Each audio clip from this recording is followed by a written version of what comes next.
I feel like Ric Flair right now. I'm so freaking excited to be back right now, man. You have no freaking idea. This is great. I am Derek Thompson, and we are back with the Shadow Mark podcast. I know we've been gone a little bit, but we're back, guys. We're live. We're hitting it hard. That's what we're going to do. With me, as always, is Mr. TJ Davidson. Hello. I like his little creepy wave there. And tonight we have the honor and the pleasure of talking with pretty much the most famous guest we've had, I think, so far. And it'll be Mr. Shannon Book. So he's a musician. He was a Navy corpsman for like 17 years and basically a Marine. So we love that. He's just, his list of accomplishments is unreal. So we're excited to talk to him and get him on here. Why don't we go ahead and start with Shannon? You just introduce yourself. Tell us a little bit about you and where you've been, what you're doing, I guess, Man, well, so I'm Shannon Book. I'm an everyday dude from nowhere, Kentucky. I grew up in a little place called Hazel Patch, Kentucky. I'm the son of a mother and father, a brother to two sisters, and a stepbrother, and I've got tons of nieces and nephews. I've got two children. I live in Austin, Texas. I served the country from 94 to 2010. Man. There's a break-in service in there somewhere. Whatever, something. Words. Yeah, whatever. Nobody cares. Yeah, no, it wasn't very long. It was like a year. It was like a year, and then I was like, that was a bad idea. That was stupid. Yeah. We all have those. Not We made got for the real world. Yeah, I'm going to go save the world. No, that's a bad idea. It didn't work. It didn't work at all. No. It just got me in a lot of trouble. And then, when I served the country as a Navy corpsman for basically 17 years, and I retired in 2010, and I started to do the medicine thing again. Like I was gonna go get my doctorate and play doctor, But I had a friend of mine was like, "Hey, man, you don't really need to go to medical school for 10 years. Blah blah blah blah blah. You've been practicing medicine for 17 years already. Why don't you just go get a PA license?" Shit. I was like, "Yeah, that sounds like a good idea." So I started to do that, and I just kind of was like, yeah, I don't know that I'm ready for all those clinicals and doing like peds and burns rotations and all that stuff after doing 2 tours of pretty intense combat during the invasion in Fallujah. And then I decided to put all that down and just play music. And music became my therapy. And it's since then has become many others' therapy.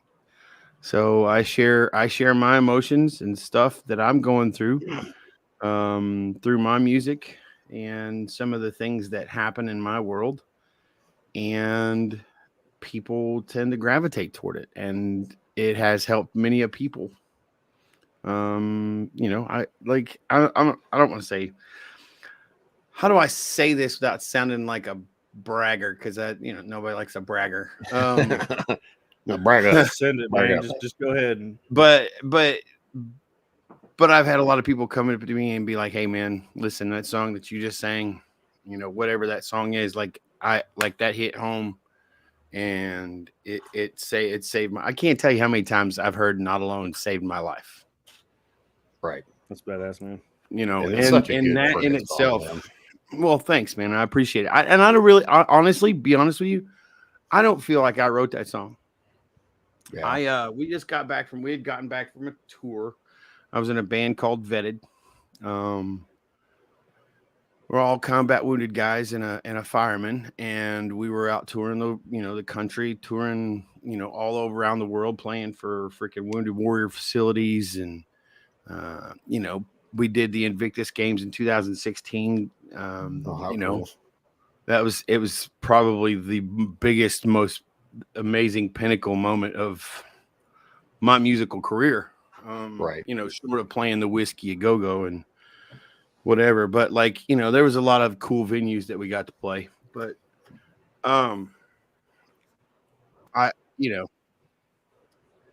we'd gotten back from a tour. We came home early. We got back into Houston probably around, I don't know, like 10 o'clock at night. And we were just, it's still 10 o'clock at night. I feel like we should probably go burn Houston down. So we did. And we got back. We closed all the little places we were hanging out at. And I was like, well, I'm going to go back to the studio and pass out on the couch, which is what I did. And about 5 o'clock in the morning, this song woke me up in my head, and it wouldn't stop playing in my head. And Not Alone. I was like, look, man, like I'm hungover. I'm not in the mood.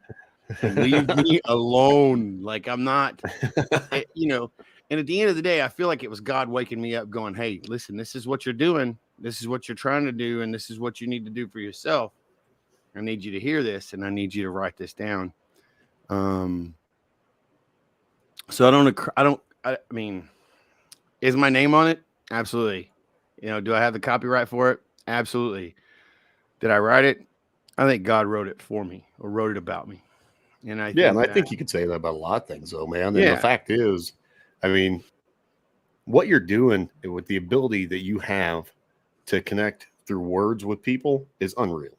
I mean, it really is. Thanks. I mean, you have such a way with lyrics and the music.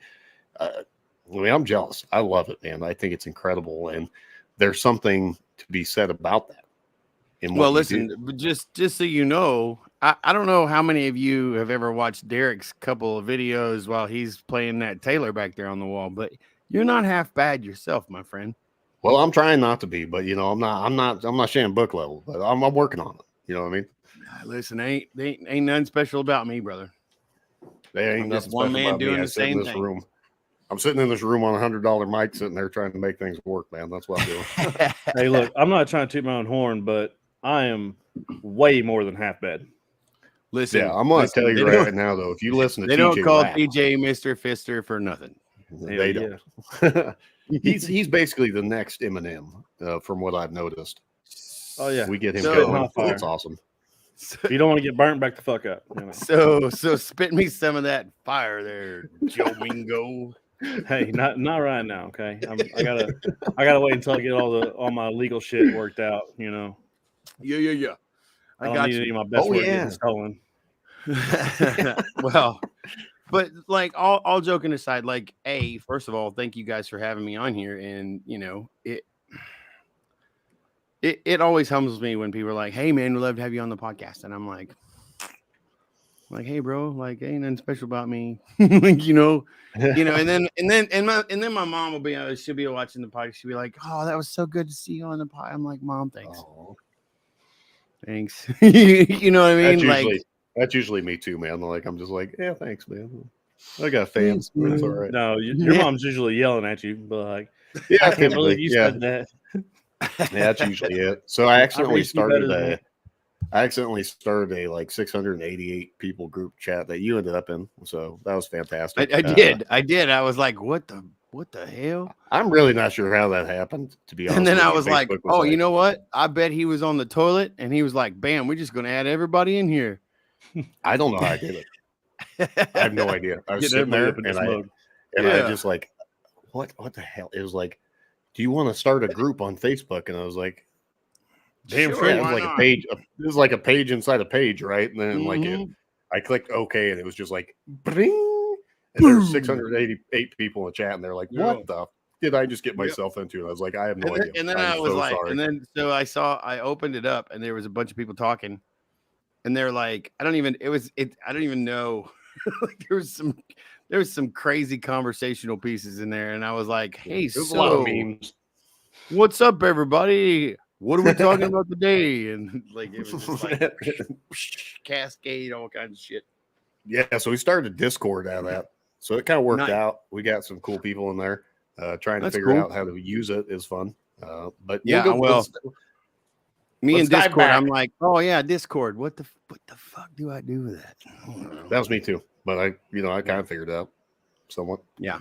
But let's dive back. Let's go back to the military history. Let's go through that real quick and just back to reality. Oh, there goes gravity. That's not Marshall. That's not yeah. Marshall Mathers. Yeah, I love it. Anyway, Hey, that was man, good. Turn your radio off. We're trying to have a podcast right now. Right on. Anyway, so there we go. Where we are. Well, let's go with the military. Let's start with what made you want to enlist? So that's pretty funny. That's not really funny. I think the Desert Storm was happening when I was in high school. My grandfather was a sailor. My other grandfather was a soldier.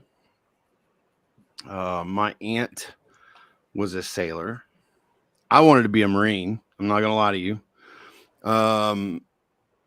But Desert Storm was happening, and I watched. I may or may not have been the remote control for the TV back then, because that's what a remote was. Like, you get up and change the channel. It really was as a kid. So it's like, hey, yeah, we had 5 channels, and that's what you did. You changed between the 5 channels, and if that didn't come in, you walked outside and you squared away the freaking antenna.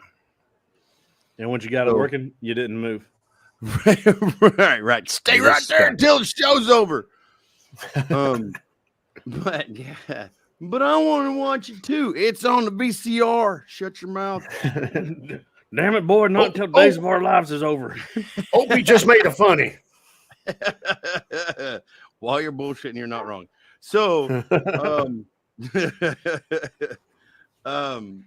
so Desert Storm was happening. Desert Storm, Desert Shield, Desert Storm was happening. And I watched it like pretty much like everybody else in my world was watching it on TV.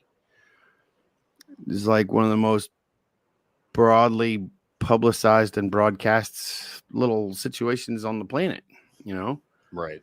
It was being broadcasted in real time, and crazy. I'll tell that. I mean, that's pretty unheard of, really. Yeah. I mean, you got plenty of syndication and stuff, but for Vietnam and all that stuff, but it wasn't live, like whatever, And so, but they were watching. We watched. You watch tank battles and you watch all kinds of crazy shit and freaking in Kuwait. In 91, 92. And then so that happened, and I was like, you know what? Like, I feel like that's what I need to do. I want to be a Marine. And so I did the whole Marine Corps recruiting thing, and I walked in the Marine Corps recruiting office, and I did the blah, blah, blah, and I did the PFT. I did the ASVAB screener. I did really well. And then I went back and talked to the gunny who was being the monitor at the time. He's spitting Copenhagen in his coffee cup after he just finished his coffee. I may or may not have picked that habit up afterwards. You weren't being in it. Yeah, I mean, I want you to know Timberwolf or no, it was Copenhagen or Skull for me. Period. Yeah. Anyway, he goes, so what do you want to be? I said, I want to be a doctor. And just prior to that, I had cut my toes off in a lawnmowing accident, probably about 2 years prior. And so the trauma surgeon that took care of me had me back on the football field in less than 2 months. No kidding. Yeah. Like, now I'm still missing toes and all, but like, he had me back on the freaking football field in less than 2 months. Now, granted, there was a lot of pain and cleat marks and shit in your feet didn't feel good. Never do. It never feels good, but it really doesn't feel good when you have fresh amputee pieces. Yeah, I'm sure. I can't even imagine. So, but I learned a lot about trauma medicine from that little German dude. And I was like, man, I want to be a doctor. So that was what I told the gunny. And Gunny was like, sure you don't want to be a sniper? Maybe a police officer, killer, something. We don't save lives, boy. We take them. Yeah, postal clerk or some shit, No, I want to be a doctor. So he walked me across the hall to the Navy recruiting office, and this boiler tech, second-class boiler tech in there is like, "Hey, boats."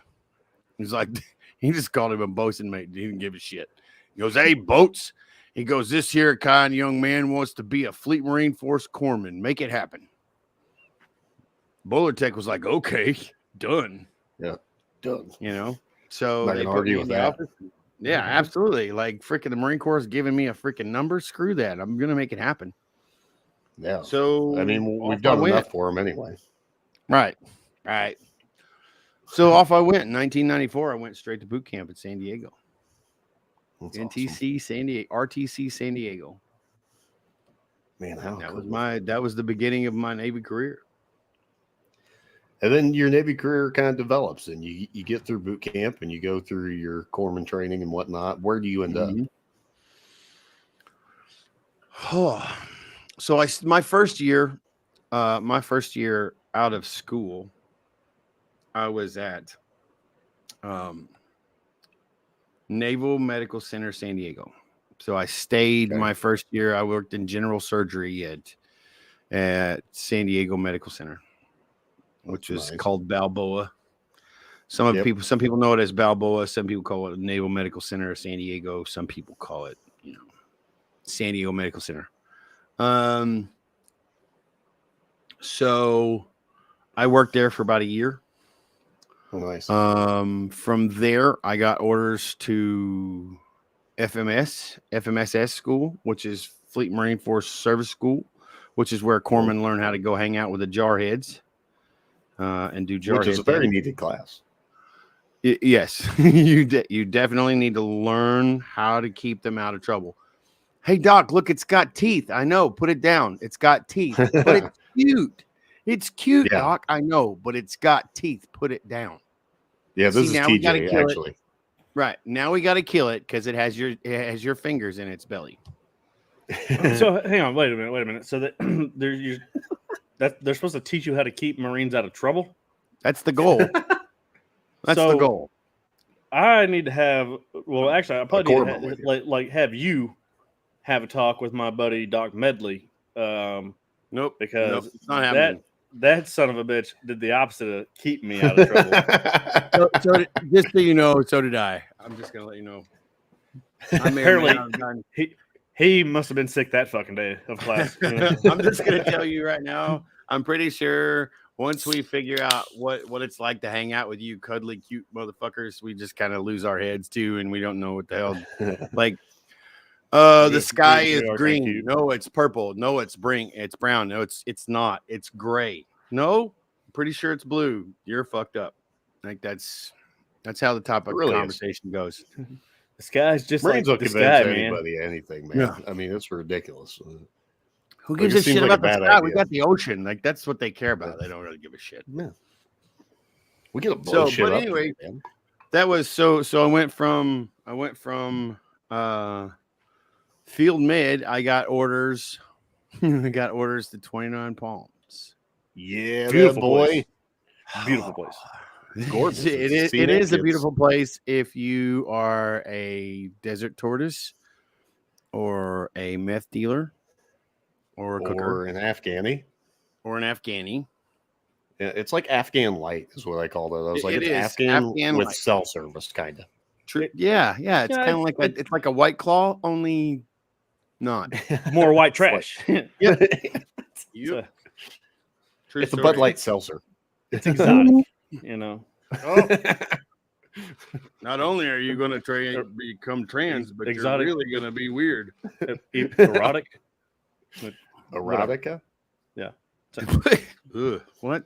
It's the 2020 Mad Dog of the Marine Corps, Yes. Mad Dog 2020 of the Marine Corps, 29 Palms. And then you could say the same thing about Yuma, Arizona, but you really can. Yuma. That's where all the fly boys are. Fucking hated Yuma. Such a shithole. But they do have a pretty good Jack in the Box right outside the front of the base. You are not wrong. Yeah. You're not wrong. You're not wrong. You can't that was the best thing about Yuma. That and so I don't know if you remember, there was like a little fucking I don't know, horse training ranch, like right across the street. Yeah, from the little base. gate right out the front. Yeah, right out the front gate. Dude, I saved someone's life over there one time by accident. Kind of. Damn to say. You didn't run them over? Is that what it was? No, so we won't get into the details right now. It's not about me. Oh no, It's about TJ, you've already opened the can of worms. You may as well just tell the story now. You delved in. So you started it. I don't remember like in vivid detail, you know, because it's been a long time, and I was pretty drunk, but yeah, I'm not much on the booze, but that thing, something happened. Something happened. Strange as shit, you know. But you're gonna do weird things when you're there, you know. But anyhow, yeah. So I was drunk, and I just happened to stumble over there to this little horse training joint, and this dude gets bucked off the horse, and like, you know, a little round pen, and he gets bucked off the horse, and on his way down, he smacks the panels, like face first, you know, and combat lightsaber up. Hits the ground, not moving, and a lot of people don't know this, but horses are kind of fucking mean when they're not, you know, when they're not happy. Or you know, they're still like wild horses and shit. Yeah, because like, believe it or not, they're still wild animals. Yep. But so this horse went after him, so I just jumped over there and was like, "Hey, come after me instead," and just try to make myself big and make, you know, real loud, weird noises, and scare the horse off. And I grabbed the dude and rolled him over, since he was in just, you know, like moon dust basically. Right, and then TJ went full Native American. He did a wild horse race, jumped on this horse, and rode it off into the sunset. Yeah, I wasn't gonna, you know, try to put myself out there like that, but that would have been a totally better story. I'm pretty much just a fucking hero. I'm just saying, you're just a hero. Like, you're a total badass. I mean, you're a badass regardless, but I mean, that is a badass story. Thank you. Jim Book's like, I got shot 17 times and then fucking got my leg blown off, and then I crawled into a fucking Humvee, crawled into a freaking crawled into a Chick-fil-A bag and just hung out for a little while. And TJ's like, yeah, it was one guy I jumped in front of a horse for. yeah. Believe it or not, I had like 3 or 4 really weird incidents while I was in the Marine Corps that involved horses. Why do I not doubt that? But yeah, something tells me one of them is erotic for sure. Well, one of them is still in safety briefs. I know that for a fact. Carrie's got your back, TJ. Thank you. Yes, they can. Right? Yes, they can. They really can be. You know, I'm gonna say this. I'll say this. Like, when you talk about one of them is erotic for sure. Like, you know, like for some reason, the first thing that pops into my head is like, why is my hand all the way in your? I don't even know. Hey, listen. You keep trying to steal my thunder, and that's fine because like the show's about you and everything. But I'm Mr. Fisher. Okay, I thought we already established that at the beginning of the show. This may or may not be one of my favorite shows to be on. I'm just going to tell you, we should probably do this more often. We should. I think we can make it a weekly thing. Where don't threaten me. Do Wednesday not threaten me. I'd be willing to bet you change your mind before the night's over. Probably not. Listen, just so you know, I actually was going to start a podcast called the Fubar Fanatics. Oh, you should. I'd love that, man. And it was we were literally just going to talk about whatever came out on the news today and just talk total shit about it. Oh, we can do that. We can make that. We can make that a Wednesday segment. Right? We would. Don't threaten me.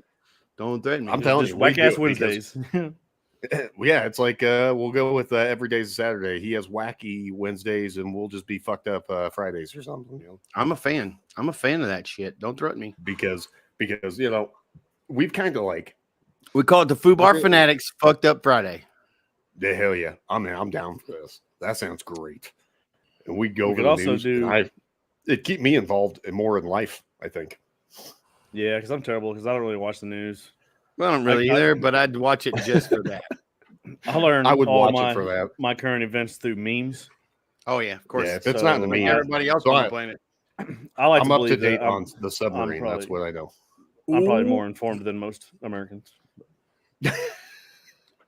It's a little deep out there, don't you think? Too soon. Everything on the internet's it's so true. Oh my god, did you? Oh, too soon. I think I just sent that meme. Did you see that meme where it was the submarine and it had what's his bucket's face on it? Yeah, And it was like how long until they run out of air or whatever. No, but I'm pretty sure it's funny. Yeah, I'll pull it You're up gonna have here. to I find it laughed. and share it or I something. laughed so hard, and then I shared it, and I was like, "Too soon?"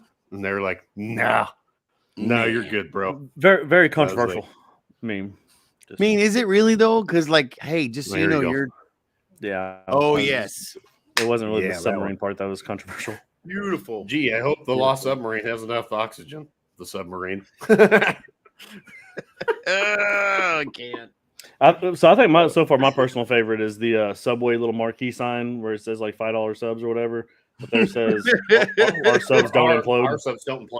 Yeah, Yeah. that was sweet, man. Too soon. All right, we are way off topic, so I'll try Yeah. to Like Back- Okay. Like a Uh, reverse okay. Taco Bell. You got- like fuck it. imploding subs. My life's imploded several times. Have you ever had any issues with that, Shannon? Have you Oh ever- yeah. Was there a moment? Was there? Implosion? Yeah, let's talk about moments in your career that imploded. Oh, well, I mean, there was my first marriage. And Hey, then there me was too. my second marriage. Hey, me too.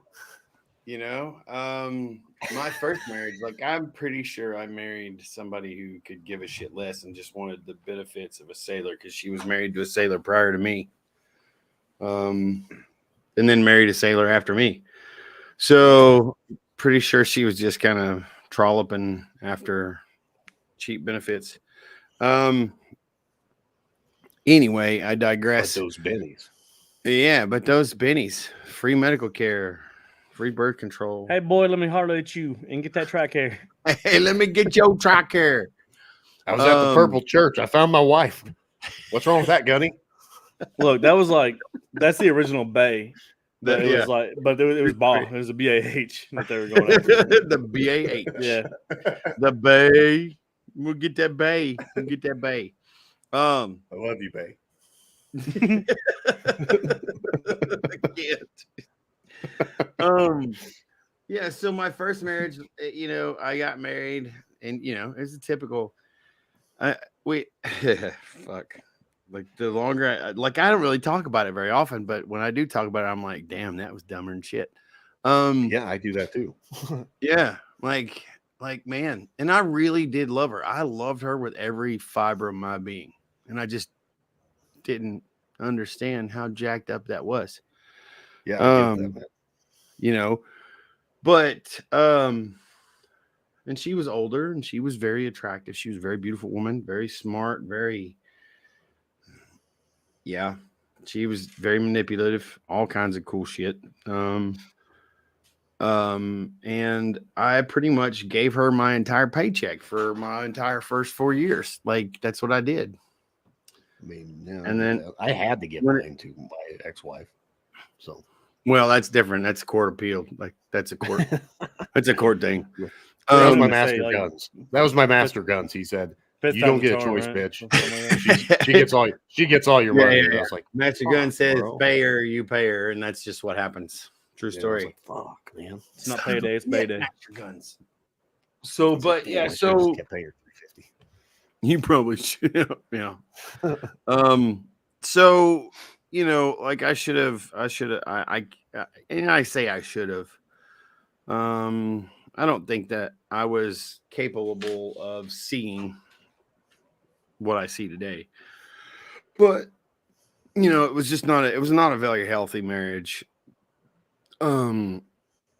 You know, and I spent I most think of my you time know at you're home. we're young and dumb, and we made bad decisions, Yeah. and you know, but without Yeah. those, we don't learn. You know Correct. what I mean? So Correct. So that Are you happy with it? happened. She told me that I couldn't re-enlist. That's why I got a broken service. She told me if I re-enlisted, she was going to be done with me, and I was like, "Oh, wait, okay, hold on." Yeah, so I'm gonna get out. I'm gonna EAS. So I did. I EAS'd, and we went back to the town where her ex-husband lived. Weird. Odd place to go, but Yeah. okay. Yeah, and not only that did we do that, but we also moved in with her ex-husband's family. For economic reasons, I'm sure. Yep. Oh yeah. Oh yeah. Because we didn't have a lot of money, and I was the income bringer, and blah blah blah blah blah. Fair enough. Whatever. So Fair enough. I mean, who doesn't? yeah. And then we moved in with him. Again, I'm young, I'm dumb, I don't know, I'm miserable, but I don't know why I'm miserable, and my relationship ain't worth a crap. Right. So Get it. I didn't. I get it. In my head, I didn't know what was going on. I didn't whatever. So I come home one day and she's gone. Like they are. And then I come to find out she was already with somebody I knew, and like it was yeah. Like it was just a shit show. She had already been seeing somebody else. And then she sent me divorce papers, and I was just like, whatever, man, whatever. So I get that. I can relate. it was, and at that time I was a civilian, and I was working at freaking Home Depot, and I quit working there. And I basically started working in a bar. I thought you were going to say the corner, and I was really excited. It's close. It's not. It pretty much is the corner bar. So, it's the corner. Oh, nice. Oh, nice. There was, I promise you, there's plenty of hookers and blowing stuff happening. No. Hell yeah. I may or may not have started breaking fingers for a coke dealer. Hey. No names. No, he's like, "Oh, you're in the military," and I was like, "Yeah, why?" He goes, "You want a job? Does it pay good?" Sure. Doesn't pay bad. So, look, I think you're looking at this the wrong way. You were just trying to continue the path of following medicine. Yes. So yes. Trying to get back into the medical field. Trying to take care of the pharmacy. Yeah. Pharmaceuticals. I was doing the pharmaceutical work. Yeah. Mm-hmm. Of the healthcare provider. Yeah. But I was doing the billing. Yeah, I'm just saying, so put that on your resume. It's just you should. Yeah, fine. What do you mean you don't have $10? You just took a rock yesterday, stupid. What do you mean? I'd be like, I had a year of billing experience.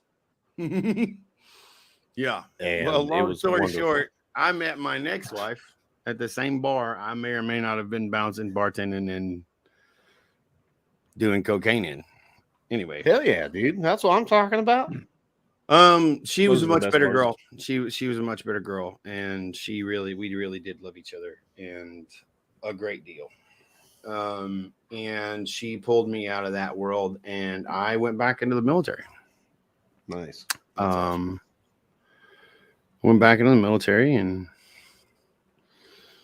I really, really did love her. And I still love her to this day, but that relationship will never happen again because there's been some really bad things said between the two of us. Yeah. True colors come out. When you see true colors, true colors start to hurt. And yeah, they really do, man. I'll be honest with you, I made some bad mistakes. I made some bad decisions. I made some poor decisions. That's a song right there, man. True colors can hurt. Yeah. That's a fucking song. So, I came back from Fallujah after my second deployment in combat, and I was not okay. I wasn't okay.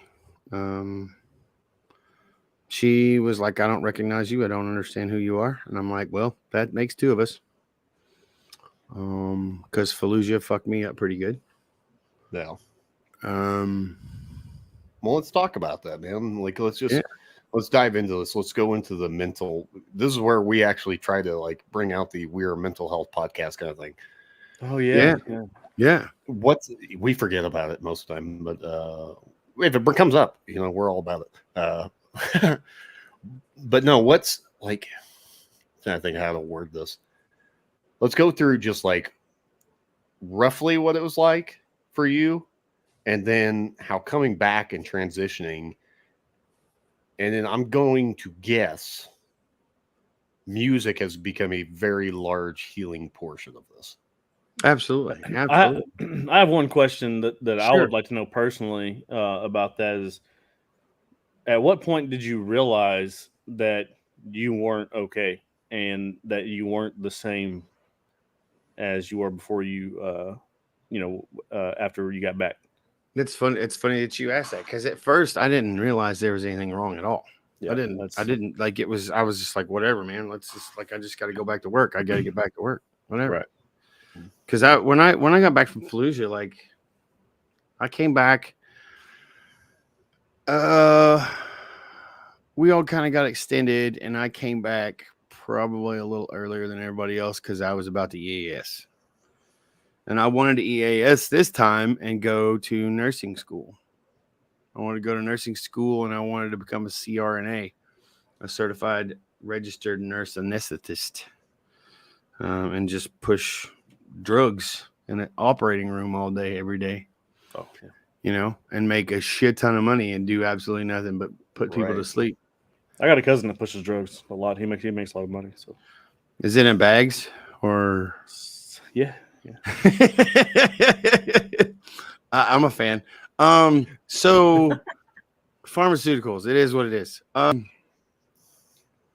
So I wanted to EAS. Yeah. And when I came home, like I was like, no, I'm not doing this shit anymore. I'm kind of over it. I don't want to see any more of that shit because Fallujah was pretty nasty. It was not 2004 and Fallujah was not fun. There was nothing really great about it at all.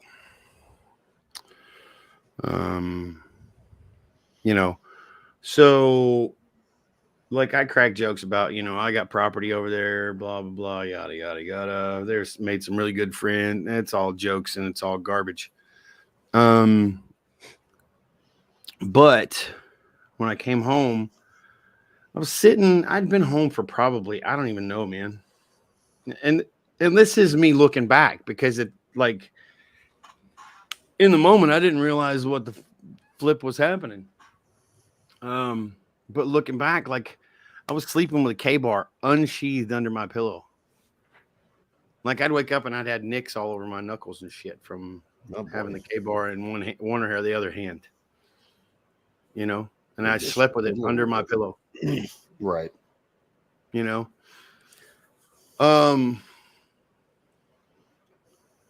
I had a panic attack.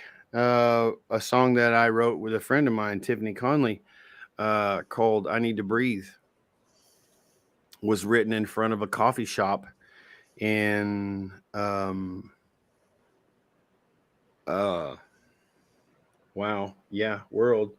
Chula Vista in Chula Vista, California. Nice. In SoCal. Awesome. Because I was having a flipping panic attack. I didn't know what it was. I had no idea. I just knew I couldn't catch my breath. I couldn't, how you get a tidal volume, right? You get to your tidal volume and it feels like you're like, and it feels like a wave crests. Yeah. I could never get to that tidal top. I couldn't. No, I just like, couldn't. Yeah, you're kind of like hyperventilating. Yeah. So I could never get to that. And I was like, I don't understand what's happening. She's like, you just need to slow down. You just need to slow down. I'm like, I don't even know what the fuck you're talking about. So she's like, do you have your guitar? And I was like, yeah. So we sat down there and she goes, just play what it feels like. And I started playing the freaking rhythm part of I Need to Breathe. And then she started out with a couple of works. And then the next thing you know, 5 minutes later, we've got the whole song done. Yeah. Yeah. That's insane. That was the song. The song I Need to Breathe was done in 5 minutes in front of a coffee shop in Chula Vista. Man, it's crazy to think about how that stuff works. But when you're in a moment like that, Yeah. It just happens. You just feel it out. Yeah. No, absolutely. And you were talking earlier about how, have I ever had to deal with turmoil and trials and tribulations? Dude, when I got back from Fallujah, I was nothing but a trial and tribulation. Mm-hmm. My first DUI happened 2 weeks after I got back from Fallujah. 2 weeks. I went to Chile. Maybe it wasn't even 2 weeks. It might have been 2 weeks. Roughly 2 weeks. Yeah, something like that. So first of all, when I first got back, I got caught. I was drinking nonstop. I was carrying a flask of Patron in my cargo pocket. No, Patron. And I had a bottle or a handle behind my seat in the Jeep that I would fill with during the day. And I would put it in my coffee. I'd drink it right in my coffee. Yeah, I'd put it right in black coffee, and I would drink tequila right out of my black coffee. Man, and I never thought about tequila and coffee. Does that taste worth a shit? It didn't fucking matter. I didn't care. I really didn't care at that point. Like, I'm sure I needed to get whatever that was to drown out everything, right? To knock that edge off of all the noise in my body, in my head, in my soul. And I would come in hungover, and I would start my own IV, and I'd go, and I was the leading petty officer of the regimental aid station when I got back, and I was still receiving all the KIA reports, right? And I had to distribute them to the freaking battalions and all the RBE guys. So I was doing all that, and I was just like, they were names that would pop up on these freaking KIA reports, and I'm like, fuck me. And I would go into my fucking office, and I would shut the door, and I'd slam a freaking half a freaking flask of Patron, and then I would pull myself back together, and I'd go back to work. But I got caught giving myself 2 IVs one morning by the doctor, by the regimental surgeon. And he goes, when you're done with that, he says, get your ass to my office. And I was like, well, there's the end of my fucking career. Right. And that was just the beginning. It all snowballed from there. Like it always does, it seems like. Yeah. It literally just, it was a massive snowball. And in the middle of that snowball, there was a lot of really good stuff that was done, but there was a lot of bad shit too. So I go into his office, and he goes, hey, listen. He goes, I want to tell you right now. He goes, I'm going to freaking diagnose you with general adaptive syndrome, gas. And we're going to give you Lunesta and something else, like Celexa or something. I don't remember what it was. Some shit like that. Yeah, some fucking SSRI and some freaking sleep drug, right? Ambien. It was Ambien and Celexa. Or Lexapro. Bro, if you're anything like me, Ambien only made shit worse. Oh, it does. It did. Trust me. I'll get to that in a minute. So it was Lexapro. It was Lexapro and Ambien. Yep. And so, long story short, all that was going on. My aunt died right after I got back from Fallujah. My mom and dad were like, what the blah, blah, blah. I'm like, you know what? Like, at least she's better off. She's dead. Like, and in my head, I just came back from a freaking combat zone where freaking people were dying every freaking 15 minutes. Right. My aunt died peacefully in her fucking bowl of soup from a freaking aneurysm. Like you couldn't ask for a better way to go. You couldn't ask for a better one. I mean, yeah. Heart attack with a right. I got you.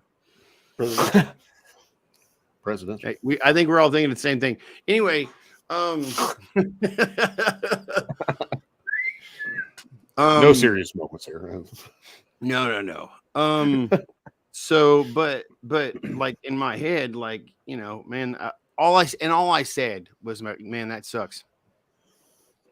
And I got the fifth degree. What are you Everybody, supposed to say? You know, yeah, like, well, they were expecting me to fall apart like everybody else. right? That's what they were expecting.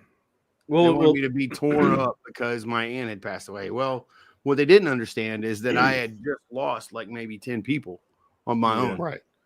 a lot of people don't get that. Like you don't register feelings the same way Right. for a long time Right. afterwards. You Right. know, because it just doesn't. There's something happening or something that happened in your head to where you just, for one, you got to get used to kind of just blocking it out, because if you don't, then you just won't make it. Yep. And I think that part kind of sticks with you for a little bit, Sure. and you just kind of bottle it up until. Well, we all become so, like, we are taught. The three people in this freaking chat room right now are taught to be sociopaths. We're taught to be sociopaths. Ingrained. Oh yeah, dude, 100%. Right. Hey, you listen, I get it. You got feelings. All those feelings are crazy, but you need to take those feelings and you need to ball them up and you need to put them somewhere else. Yeah. The only time you're allowed to use those feelings if deal. you're putting that into the passion that you're using to kill this guy. Into the anger that you need in order to destroy something. Yeah. Yeah. To clothe with and destroy by overwhelming firepower and or maneuver. Yeah, exactly. I mean, that people just don't get that. They don't get that. It's ingrained into us, man. And yes, we are taught. When they break you down, they rebuild you. That shit just doesn't go away. Like, nothing that's about there forever. I'll be right back. My dog's lonely. I gotta let him in. Oh, your dog's lonely. Oh. But no, and that, he's a lot needy, of that goes with you're needy. a lot of that you're shit. needy. He is.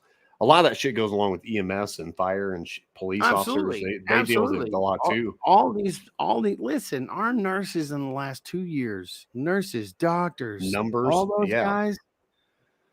And it wasn't even, and I'm not even gonna play the whole COVID game because that's dumber than shit. And you can take that from this corpsman who doesn't know anything about medicine, because I do. Yeah, right. COVID was the dumbest thing on the fucking planet. Yeah, I was EMS fire for 10 years and fucking loved it. But I mean, just getting to do that again, I mean, you look at it and you compared it. I compared it to the military and just kind of the mindset, and you'd sit there and you deal with death so much. Yeah, that you kind of you're numb to it, you know. Yes. So I don't happens, like my grandmother passed away a year and a half ago, almost 2 years ago. Yeah. Right. And my grandmother passed away, and I had to read her obituary. Now, have you had to cry about it?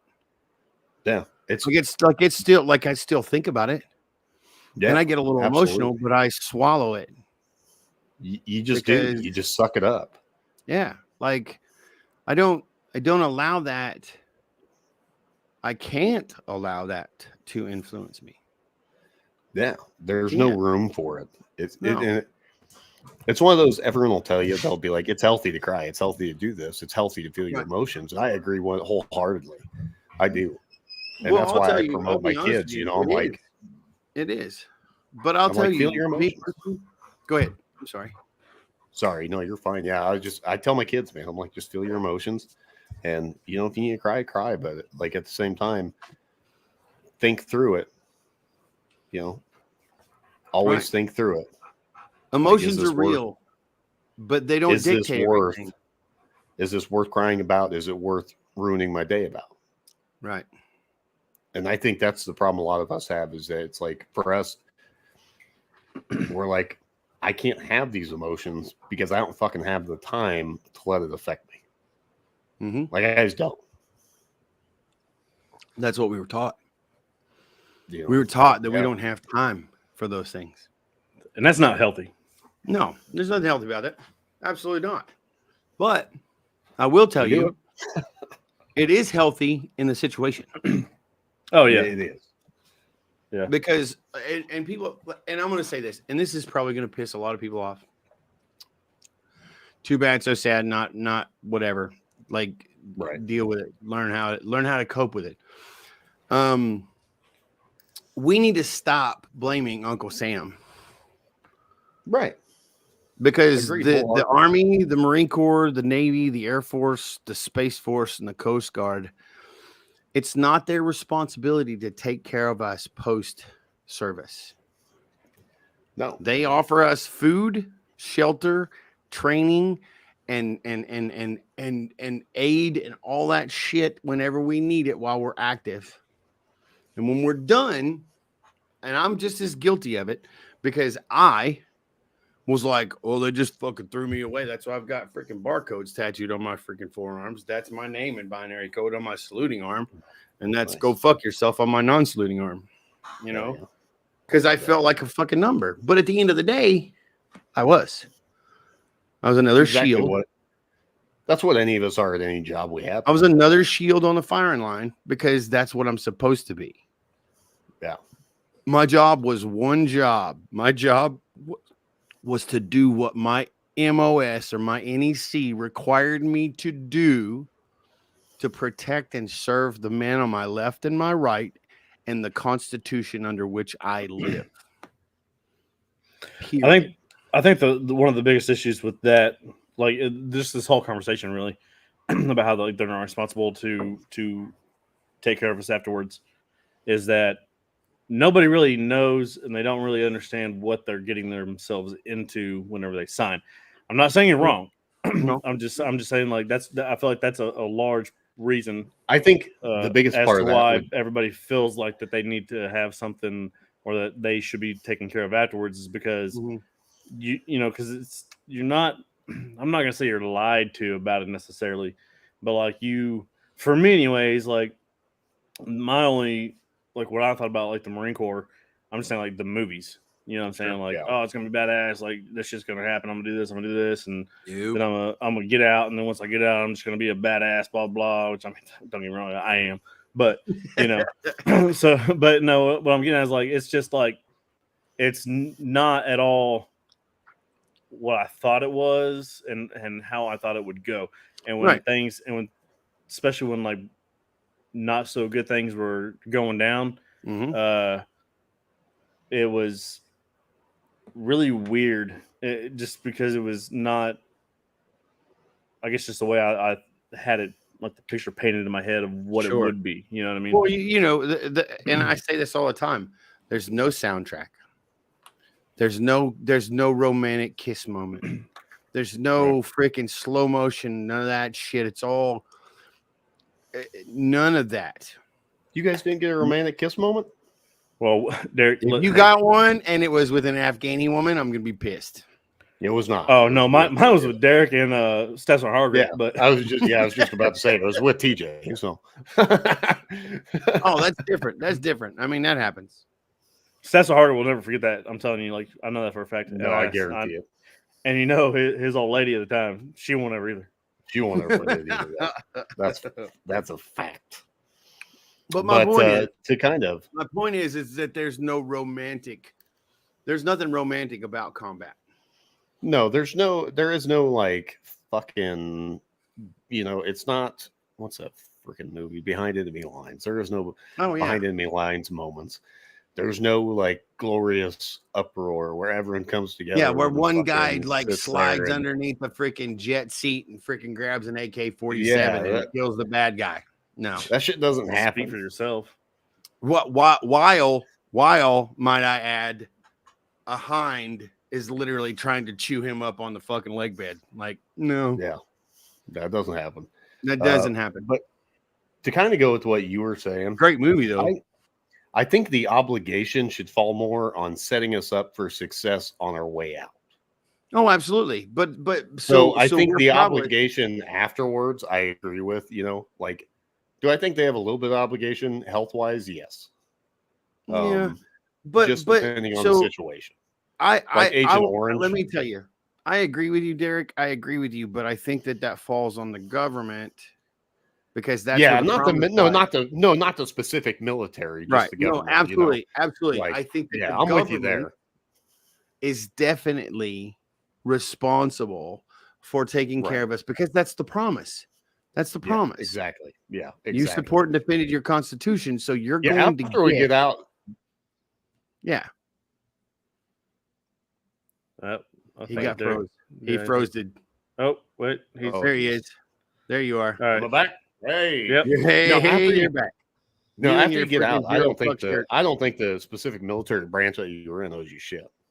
Right. No, right. But Uncle Sam is the government. Abso-flippin-lutely. Like when they Yeah, offer they you, owe because you shit. the reality is that they basically offer us reparations before we ever start. Right. Now, when I say reparations, I'm not talking about people who never did shit, got nothing. Like Right. we were offered medical care, we were offered benefits, education. Upon retirement, you were offered a specific amount of freaking income, or a severance package, as it were. 20 years, you got freaking, we were taken care of. Honestly, if you look back, the shittiest part about it is that we got paid. I did the math once when I was like an E5. Average pay for like an E4, E5, when I did the math, was like $2.70 an hour. Yeah. For 24 hours, for a 24-hour period, because we got paid for 24 hours. Right. Yep. Right. But we got freaking 2.5 days of leave a month, which advocated for a month of leave per year. Right. Like you don't get that anywhere else. Well, so but if they let you take it. Well, you're not wrong. You're not wrong. But they can't not give it to you somehow. Even if you don't take leave, unless you unless you fall into a use or lose situation, and then they have to give it to you. They do. Well, they have to pay for those days at least. They'll have to pay you. That's my point. Right. You have to get paid. You will get paid. You're going to get compensated for that time. Yeah, one way or another. It may not be it might not be the way that you want it to be, but you're going to get compensated for it. So we were really taken care of really well. Yeah. Free healthcare, free housing. I mean, even if the healthcare was provided for people like me, you're welcome. Yeah, but we loved it. I got a breast reduction at Balboa, actually. So I was pretty thankful for that. I mean, you're welcome. Yeah. Yeah. You said at Balboa? Yeah. Yeah. Man, that's the same place I got my penis reduction. Crazy. Shocker. Yeah. That doesn't surprise me. Did you get it folded? Did you get it folded or did you get it chopped? Both. There's just Yeah. So now what you're saying is you got a penis pocket. Look, causing back issues and everything else. It just what a good time. Running, I was injuring the people to the left and right of me. So you're saying, you know exactly who I'm talking about, TJ. Do you think he ever had to get do you think he has back problems? If he didn't, he probably does now. You know what I'm saying? Like I'm wondering the same. I'm just all right. Listen, so like the way like age and gravity works, and just blood flow and stuff, like at least knee and ankle issues. At the least, he's got to, man. So what you're saying is there's a dude that was in the platoon that had a horse cock, and everybody talked about it. Look, I'm not gonna say like slap the kid in the face with it. I've never seen anything so big in my life. That was honestly like that was a beautiful moment. It was the most unreal thing. The whole situation. That sounds like one of those moments where you're just like, damn, did that really happen? Or is that feels like a little serendipity at that moment. Like you're like, it was that real? All right. So the guy who got slapped in the face with it, he was being super cocky. And he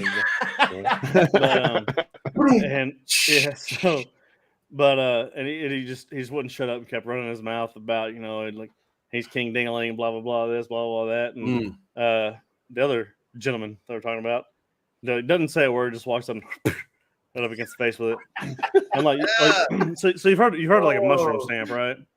Yeah. So I'm not gonna name it. Like I'm not gonna name his name, but like so just for the sake of the story, we'll call him Girth Brooks. So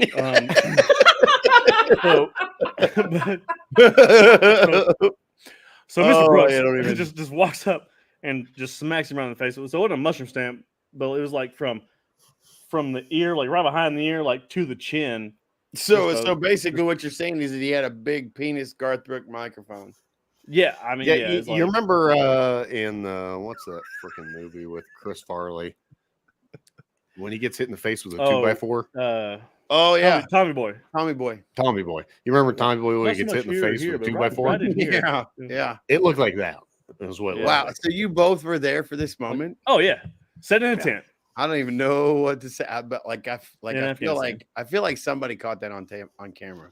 No, so I wish somebody did. like I wish. it's- But I've never seen such a large penis in my life. It was unreal because somebody was like, "Have you seen so and so's cock?" And I was like, I mean, I tell But people want all to? the time. I said I'd probably touch more penis than most prostitutes in Austin.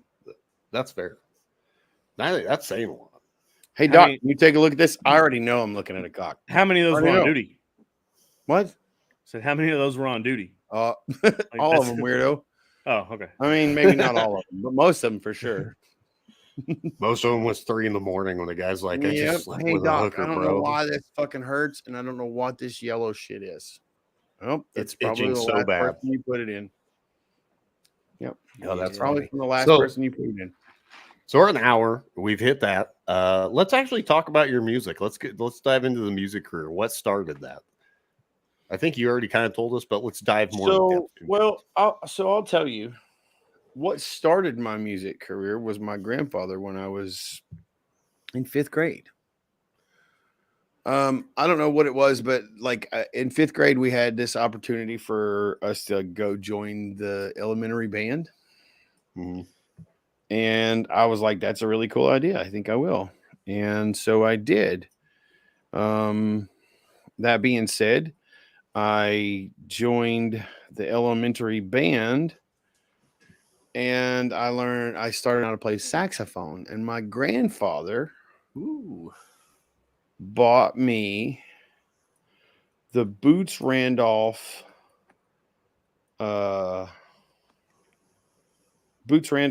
Greatest Hits album. That's awesome. Now, if you've never heard of who Boots Randolph is a saxophonist who does covers of other people's songs and basically was one of like the biggest saxophonists from the 50s to the 70s and 80s. Kidding. Yeah. Cool. So my grandfather got me Boots Randolph's Greatest Hits, and said, when you learn how to play this whole cassette front to back, I will buy you, because we were renting my saxophone. I will buy you your very own saxophone. So I kind of lost my exuberance for school band. I mean, I played the school band until like 10th grade. Mm-hmm. But every night when I got home, I would spend several hours with that cassette blasting in the middle of nowhere, Kentucky, in the holler where I grew up, playing my saxophone to it. And so that is where my music career truly started. That's awesome. Yeah. It's a badass story. It's also how I feel like some horror movies might start when you're in the holler in Kentucky. Yeah, that's true. I mean, you're not wrong. You're in You're not in wrong. holler and you hear saxophone just fucking blaring. You're like, who the fuck? And then you die gotta go because get some jackass came out of the woods with a freaking machete and a saxophone. Because it's fucking Kentucky, baby. It's fucking Kentucky, baby. Facts. Bro, Shit. my life of music started like when Garth Brooks' Double Live came out, and I used to walk like an asshole. Like I set up my parents' couch like it was a stage. I'd be fucking full up, boots on, fucking. It was me and Garth Brooks just hanging out. Brooks. Look at these fucking weirdos popping Look up. at Contagion. Hey, this is what I'm Look talking at these about. weirdos. Nobody likes you weirdos. But Hell no, yeah. I used to pretend like my parents' couch was the stage, and I just fucking jammed out. I lost my freaking mind to it. It's so Listen, good. I'm gonna tell you right now, I was a huge Garth fan. I really was. They called me Garth Book in high school because I would do until you realized he was a serial killer. Yep. Well, hang on. So we're gonna have to have a show about that. Because Listen, I'm gonna gonna tell you do right now, if you guys want to, like, we can do a part trace. Like I'm all about it. Yeah. So just put it in the books. It's happening. Done. So, but like I was a huge Garth Brooks fan. And right around until he did Chris Gaines, and I was like, yeah, Chris Gaines lost a lot of people, man. What? No, man. Chris Gaines, that's the sixth. You know, like that's no, don't hurt my only feeling I have left. Listen, Eric, I'm gonna need you to calm down. I'm pretty sure it's Eric. we're just gonna assume it's Eric. I'm pretty sure it's Eric. Hold on, I know how to answer this. I'm pretty sure it's pink-haired Eric. Chief looks good in a tank top.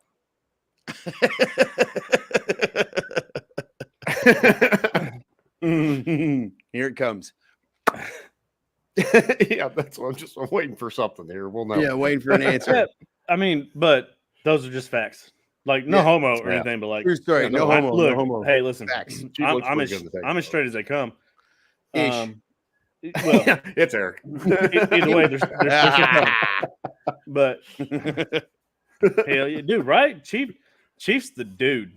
Yeah. You know what I'm saying? True Like story. Derek, like I know he's your dad, but damn, We gotta get him back on the podcast. Look, I ain't gay, but like if I ever was gonna, but if you were, you'd take it in a chin, like a champ. Like You take right there. You have to, Yeah. Just like that kid did in Afghanistan. Yeah, right yeah, there. man. Except that was unexpected. Like I'm gonna be waiting for mine. Like, You're gonna be like.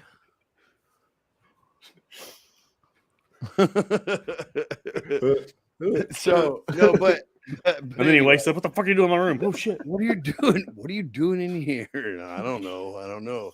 What are you doing here? Well, You know, my mom would just be like, "He's upstairs. He's sleeping. Have fun."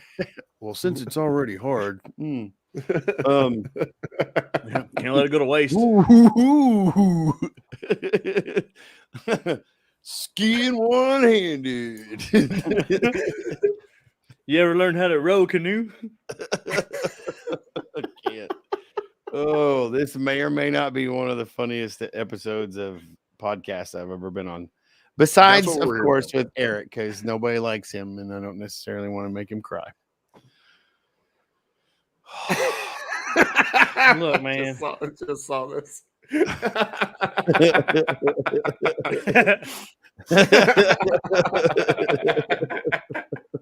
He's stupid. Oh, I said, just call me Chiefs Queef. I can't. But yeah. Anyway, that's how my music career started. Fuck, focus. Oh yeah, I love it. Did we ever finish the Garth Brooks thing? Did we finish? Oh no, because we got on Chris Gaines and then it got really gay. Yeah, Chris Gaines. Yeah. Like, yeah, so he was TJ was like, no, Chris Gaines, this world of sex appeal can't. Like, all he did was put on Reebok pumps, son. Oh fuck! Yeah, all right, he's look. bringing back Chris Gaines. He's fucking bringing back Chris Gaines. Yeah. Is he bringing it? No, he's not. He's bringing sexy back. That's what you meant to say. He's bringing Chris Gaines back for like bitch. 5 more albums. And he's doing it for him. Yeah, dude. No he way. says he's doing it for him. I'm just like, please don't, dude. I can't. Listen, the fact that he wants to serve Bud Light in his freaking bar like drives me crazy. It's enough. It's like, we get it, man. Like, yeah. Hey, I get it. You like penis. It's cool. it's Yeah, like, dude, hey, it's 2023. There's nothing wrong with that. It's not June. No, yeah, anymore, you can but, have all the know, penis in your whatever. mouth all you want. I'm pretty sure Trish is a guy. yeah, it's all right. Like, it works out. Nobody cares. I do love Trish though. Yeah, me too. Her cooking show, it's pretty bomb. Oh yeah, I've never seen her put a cooking show. She's got a cooking show on the Food Network. It's pretty awesome. So what you're saying is she can cook, or she just looks good at that's what I'm cooking? saying. No, All I know is that I really enjoy watching her clean the cucumbers before. And the zucchini. especially when she peels it with her teeth. So that's awesome. Oh yeah. Ooh. Or my favorite one is just like lips only. Just. I'm like, how did she do? I've been practicing for years. She just spit does this on live shit television? out. I can't. Just don't spit, swallow. You know. That's illegal in some states. Yeah, some states. Whatever. You get over it. Prove it. Anyways, so now we know how you got into music. How do you end up getting to where you are today? What leads you there? Um, Was it saxophone? Did you start out playing saxophone by yourself originally? yeah, yep, I did. But so, man, dude, this is like this is gonna take a while. We might ought to reschedule. I got nothing but I got time. I don't care, but I don't want to drag you guys into the freaking. No, let's go because I got nothing but time, man. That's what I was trying to say before we got down. I said it's usually an hour, but if we're having a good time, it'll run like Yeah. Okay. So for me, like, what got me to where I'm at now was my love of music, period. Because, and when I say my love of music, like I joined choir in high school. I was a football player, blah, blah, whatever, but choir because girls and why not? And I like music. Most of the football team was in the choir because girls, duh. And long capacity for running for long periods of time. Facts. True story. Just throw some man shit into it also. Yeah, absolutely. So, in between track and football, there was always choir. Right. Because girls. Anyway, so my love of music was always there. My dad used to yell in back to the back of the car. We're like, "Hey, boy, shut up! I can't hear the radio." Because I'd be singing over top of the radio. Yeah. So my love of music has always been huge. And learning music has always been fascinating because it's, to me personally, music is the art of science, math, English, and grammar all put together. I love that. I wish I had more background to it because, like you said, there is so much to it. But everything I've done self-taught. Yeah. You know what I mean? Absolutely. Well, and listen, just because you're self-taught doesn't mean you don't already know a lot of things. Like if you just sit down and you contemplate the key of G, right? You look at the scale of G and you look at 145, the 145 of the scale of G, right? The scale of G, let's say the scale of C. Let's just do C because it's all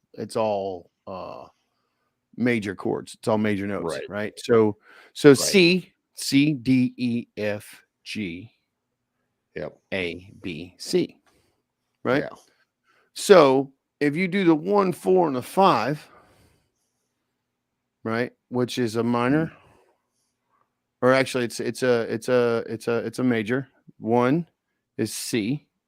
The 4 is what? Ah, fuck, I don't even know, man. I'm useless. F. At this. The 4 is F. The 5 is an A. A. That's it. Yeah. Yeah. No, I'm sorry. It's a G. It's a G. I'm sorry. It's a G. Come on, Derek. Yeah. It's C, F, and G. Right. C, F, and G. And then if you have to have and then you just so that's the science and the numbers. That's the science and the math. Yeah. Right. So you just take that, and that's a given piece of musical knowledge that everybody generally utilizes. Mm-hmm. If you're playing the key of G, you're probably playing G, C, and D every time. Right. If you're playing in D, if you're playing it right. So, but if you're playing a D, you're usually playing D, G, and A. Yep. Right. Every time. Yeah. I was going to say, I think the song I was working on last night was fucking G, C, D. Yeah. So my point is you're already doing the basic circle of fifths. You just don't realize it. You don't. If you were to take a look at the circle of fifths and you were to look at each scale, there's only 12 notes in the music world.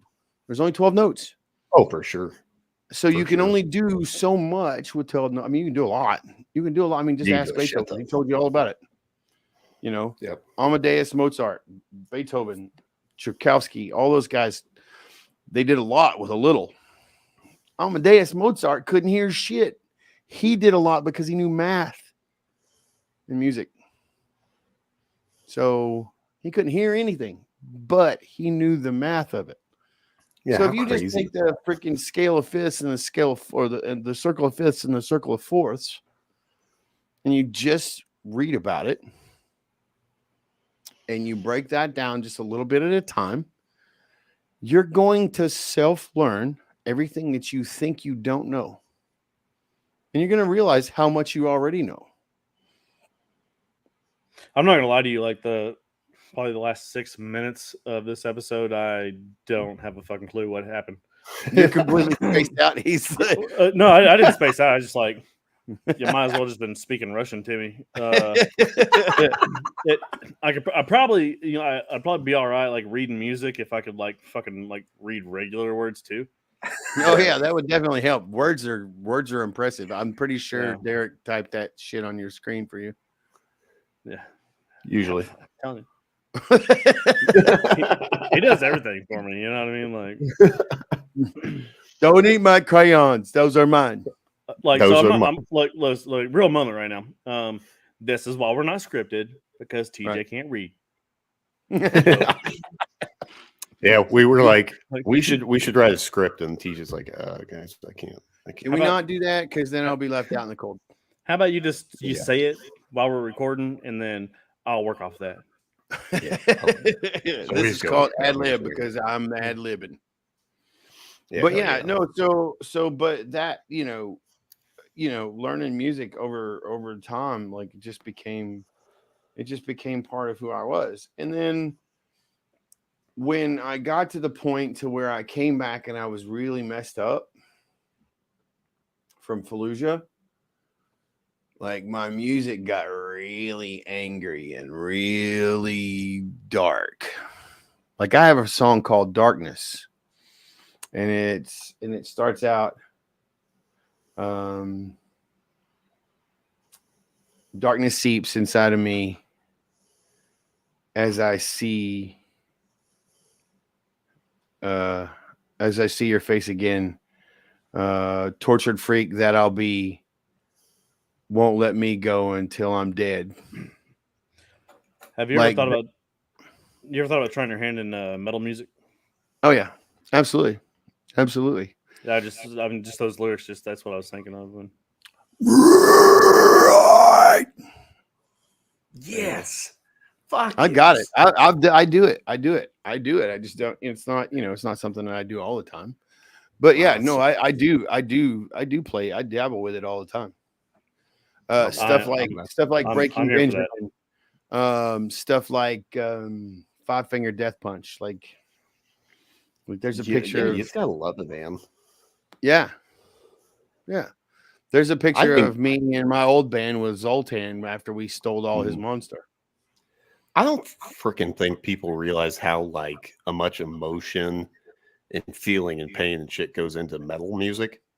Oh yeah, no, I think they hear it and they immediately just are like, "That's just metal," And they don't understand. They don't understand fucking emotion goes into it. Right. A lot of times, if you actually look at the lyrics, and I'm not talking about like the new age, like mainstream, like TikTok metal, but like all the real, I say real, like what I consider real metal. If you like Hatebreed and like you look at the lyrics and stuff, and you're like, damn, like that sucks. That's a lot of pain. Look back at like original metal, man. Like you had like Iron Maiden and shit, right? Like, look at their fucking lyrics, dude. Well, listen, I'll be honest with you. You look at Ozzy.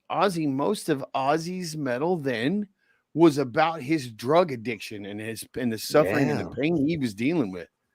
Yeah, man. It's just crazy to look about. All of that shit. Tony Iommi and all those guys were writing about his drug fiending ass. Yeah.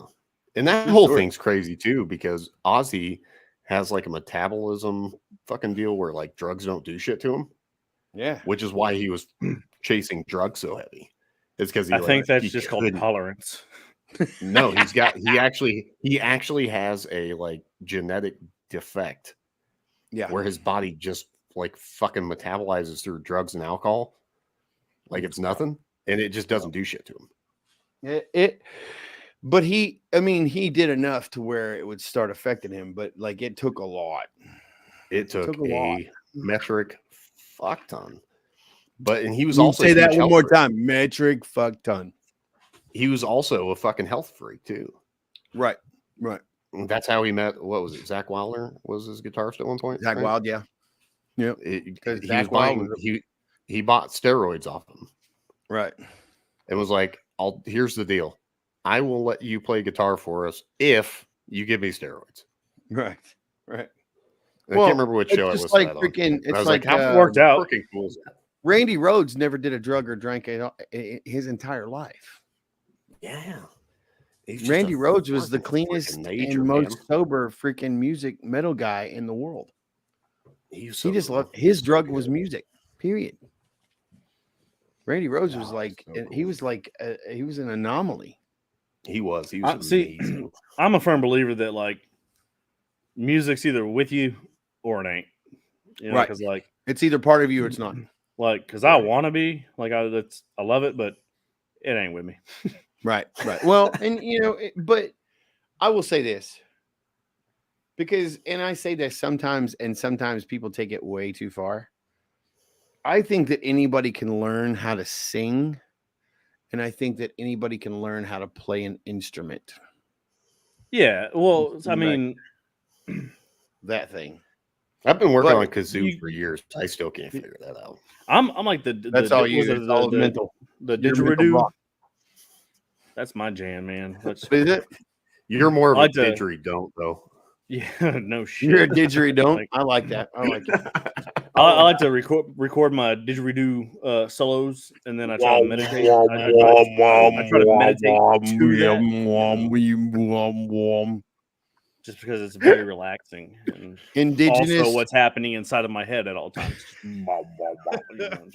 Indigenous chants and shit by TJ. Yeah. But yeah, no. So, but I think that, but this is where people go too far with it. Like, I think everybody can learn how to sing because everybody learn how to talk or speak. Right. Because that is the same principle by which you learn how to perform and sing. However, patience has a tendency to play a role. I think patience is the hardest not to use it. Yes.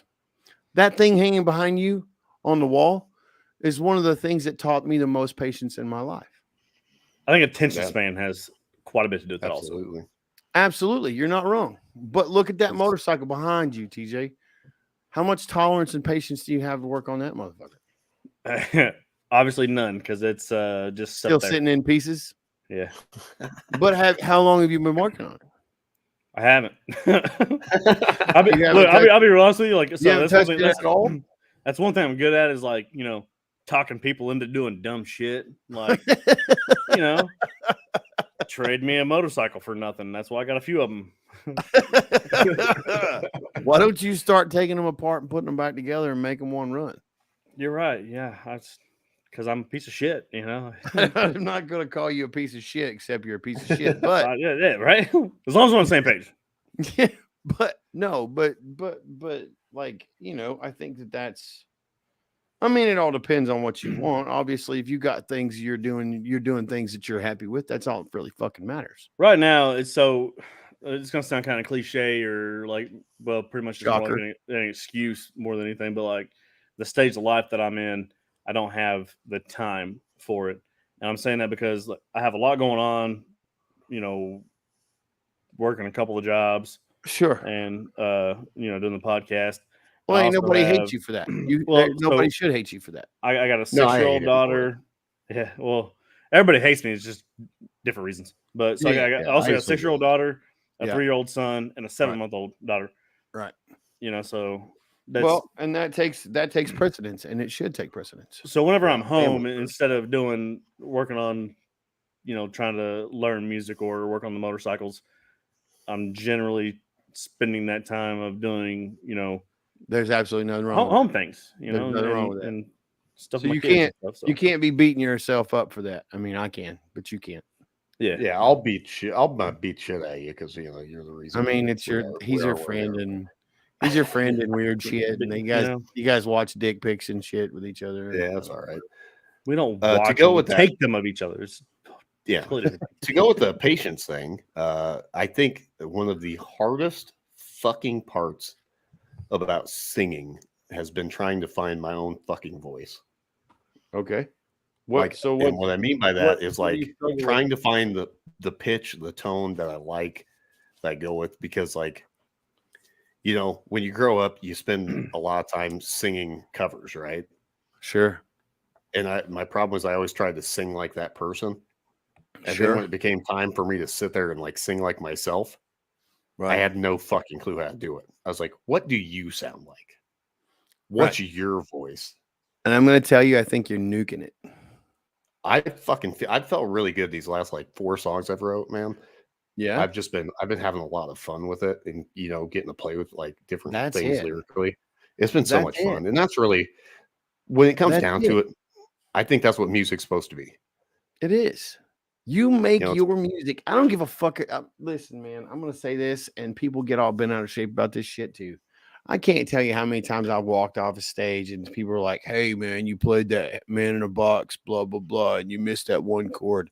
And I'm like, well, you fucking missed the whole fucking show because you obviously don't understand. Yeah, you didn't pay attention. Because I'm up on the fucking stage and you're not. Shut the fuck up. Yeah, I laughed my nuts I'm up off. here I just having went, fun, and you're out here freaking making you're Exactly. trying to yank me out of a freaking cloud because you didn't like the fact that I missed a chord. Like, shut your mouth. I laughed my So- nuts off at this Blink Yeah. 22 concert. I just went to. He sat there and he's like, I fucking realized I missed a note on the last fucking song. He said, so I just wanted to let you guys know that, you know, I fucked that up. I'm gonna play one note correctly this time. And then he played one fucking chord and was like, all right, fuck you guys. He said, I can fuck up the rest of the night. We're square, man. Facts. And And that's I just laughed. and my that's nuts the off. crazy part, man. At the end of the day, here's what I'm going to tell you about finding your own voice. Just enjoy you doing you. That's what I'm doing, man. It's just been so much fun. Stop trying to figure it out. Yeah, that's Stop where trying to I'm at figure it now, out. man. That's where I'm Stop at trying now. to figure it out. There's nothing to sang it. figure out, bro. I was happy with it, and I was like, "This is it, man." I'm just happy to be There's doing nothing to figure out. You just do you and let you be you. Because at the end I of love the that. at the end of the day, that's gonna be what makes you happy at the end of the day. it. Yeah, and Well, that's so the biggest thing, man. here's my opinion on all that. Also, is it doesn't. You could be the very best that has ever been in whatever that you are doing, right? Mhm. But people are still going to talk shit, and people are still going to hate on you Yeah. for it. You're gonna have fucking haters all day long, Like, man. yeah, Haters And are you gonna see hate. it- fucking haters. You you, need you fucking see it haters. every single day on social media. You Best know, fuel you on have- the planet. Best fuel on the planet. I'm gonna tell you something right now. Here's the deal. Haters are people who don't have the ability and the fortitude to do what you're doing. Yeah, if you got 20 haters, your ass should have fucking 40. That's what Facts. you fucking need to do. You know what I mean? I'm gonna tell you right They now. keep I can't building tell you how many haters. people I've had like, well, you suck, man. That's cool, bro. That's cool. Then don't come back to the show. Yeah, don't fucking watch I don't me. need you. fucking need I don't need you. Well, I'm doing this for something wrong. me. exactly. Like, I should be a hater then because I can't do shit. I mean, you're our hater. You're a hater, and it's okay. No, I'm a lover. There's nothing wrong with that. We love. Aw. I'm a lover too, man. Huh? I'm saying, like, We're all even, killers. even if I'm like not a fan of what you're doing, I'm still gonna be like, fuck yeah, man, killing it, keep going. We're all killers, but You we're know? killers with Yeah. kindness. Oh, Right. Oh, that Right. was sweet. That was the nicest thing I fucking heard on the show. that was I as think. gay as AIDS. Anyway, because I named my rifle kindness. I don't even know what to say with your face right now. Anyway, But if haters are people that don't have the fortitude or the ability to do what you're doing, then why do so many people fucking hate me? Because they can't be an awesome dad like you, man. They can't Yeah. fucking that, have hell the yeah. jobs that you have. They can't do the things you're doing. You're out there I'll- fucking succeeding in life. He's not wrong. I'll take it. he's not, That's but been he's my- not wrong. But TJ, but listen, hear what your real friend, your true friend, is telling you. I Oh, mean, I you're hear out you. here killing He's it, man. absolutely every day. correct. He's And like I fucking absolutely told him right. a million times, man. If it weren't for you, we wouldn't be here. We wouldn't have met the people we've met. We wouldn't have these opportunities to do shit like this today. And I'm just fucking blessed and thankful to be where we are. That well, is why you have haters, my friend. Exactly. That's 100%. Like that's a 50-50 thing, because like you're the one that makes this shit fucking work. So I mean, that goes both You ways. guys can sit here and jerk each other off, but at the end of the day, like, Look, we're all here I was together. planning on jerking you want- off by the end. Yeah. Ooh. Like we were gonna bring this up while we were Don't live. you threaten me, pal. Yeah, Don't pretend make like me you don't snap want a that Z. to happen. Make me snap a Z on that shit, son. But let's let you yeah. finish your thought, and then let's get back to this. Let's finish the music portion of this, because I really want to talk about fucking like Dear Mom and just how that came to be. So the whole like, life. so for me, music became, when I got back from Fallujah, music was just, it was the easiest way for me to get the toxic shit from Fallujah out of me. And the sad part about it is that the toxic part of Fallujah was only toxic because of childhood garbage. Right. Like, people don't understand that. All the things that come up, like, well, combat fucked me up. No, bro, you were fucked up way before combat. Right. I was. I didn't realize it. There. Yeah. Like, I was a bully hater way before that. Like, I was predisposed to combat. I was like, it was completely evident that I was on my way to do that job, and that I was going to end up being a medic or a corpsman or whatever the fuck you want to call it. Just because I hated bullies. Right.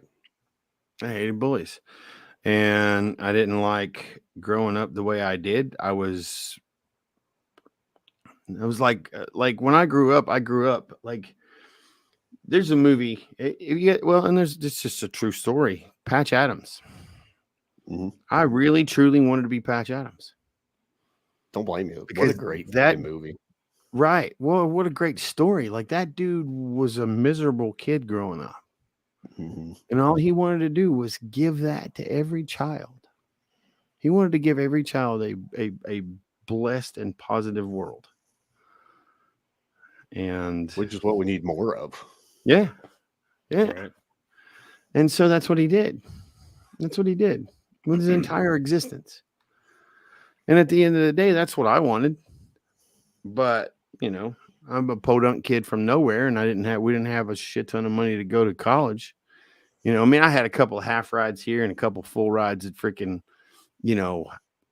half universities like EKU or WKU or what, whatever. Eastern Kentucky University. You can go play fullback for them. That's cool.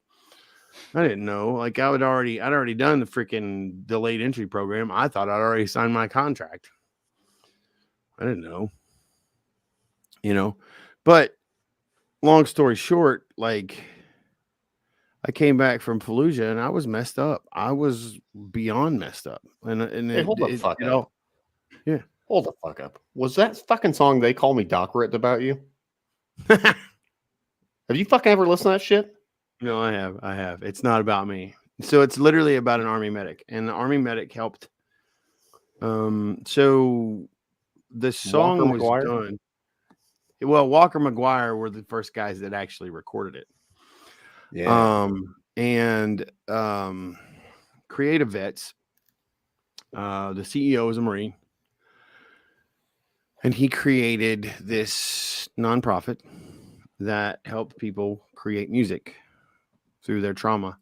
And so it's about an Army medic from Kentucky. Yeah, I was just thinking about it. I was like, wait. Yeah. No, when I first heard it, I was like, fuck, man, like, that's exactly when I first heard it. That's exactly what I was like, what the fuck, man?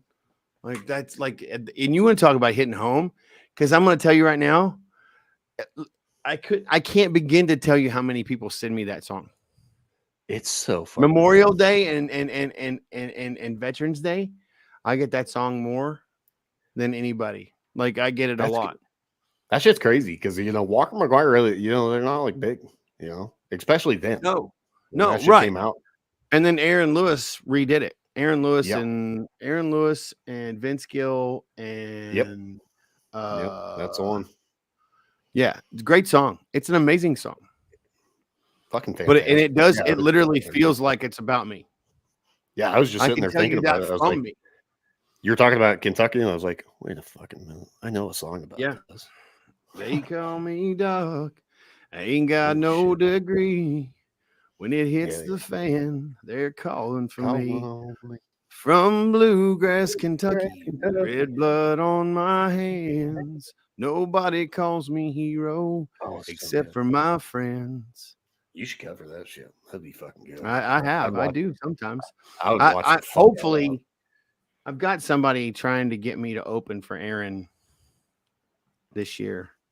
That'd be so cool. And that might actually happen. So I don't know. I would love to cover that song with Aaron. That would be the coolest shit ever. That would be like just that's fucking up there, man. That's cool. Yeah. So like it might happen. It might happen. And if it doesn't matter. As a matter of fact, I think the next time I think I'm gonna play that. I might play that Monday. I'm playing in Baltimore on Monday. I'm playing a round of golf, and then I'm gonna play some music at this little event. So I think That's awesome. I think I might cover that song. It's a good song, man. It's a great song. It really fucking is, man. I've just been kind of going through like a bunch of music like that lately. And Walker McGuire's got a few bangers I really like, but yeah, they do. Yes, they do. And it's such a shame that those boys aren't any bigger than they are. I know they're the freaking what do you want to call that? The way that they work together is just so unique. And I'm just like, man, the melody they put together, I'm like, it's ridiculous. It's ridiculous. I'm like, you don't hear much of that anymore. I love hearing Aaron Lewis do that song, but I will never put that over Walker McGuire. Me either. The harmony that they have is just those two boys when they produced that song the first time was amazing. Yeah, when they harmonize, they're just hello, Governor. What's up, Rick? But no, we were talking about music and just kind of how you were getting through it, and it got you through your Fallujah stuff and childhood pain and so I mean I just started pouring all that shit in. I started pouring all that pain into music, and it was really violent and very angry music, and it really was. And then I had some people like Rachel Jackson ask me to write Dear Mom, which was kind of outside of my comfort zone, right? Because I was covering stuff like Red. I was covering stuff like I Hate Everything About You. I was covering stuff about, I was covering Mud Shovel and Alice in Chains, Man in a Box. And we were doing all that shit. And I was dude, listen, I'm going to tell you right now, like I was doing like hardcore shit. What a great era though of hard rock, dude. So good. Yeah. Absolutely, dude. And when all that shit, when the grunge world was like grunge to like post grunge, like that was where I cut my teeth, man. That's where I cut my teeth. I was just in Alaska. That's where I was going to ask next. I was hanging out with Ott Senior for like 10 days and a bunch of really cool people. Ott's Kilcher is Jules' dad.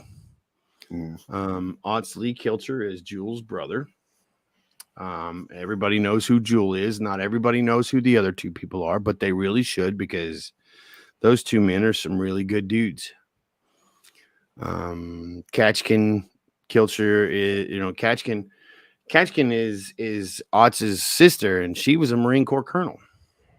That's awesome. An amazing woman. Super cool. Like she pulled out her saber while we were up there, and somebody had broken it, and she'd had it welded back together. Yeah.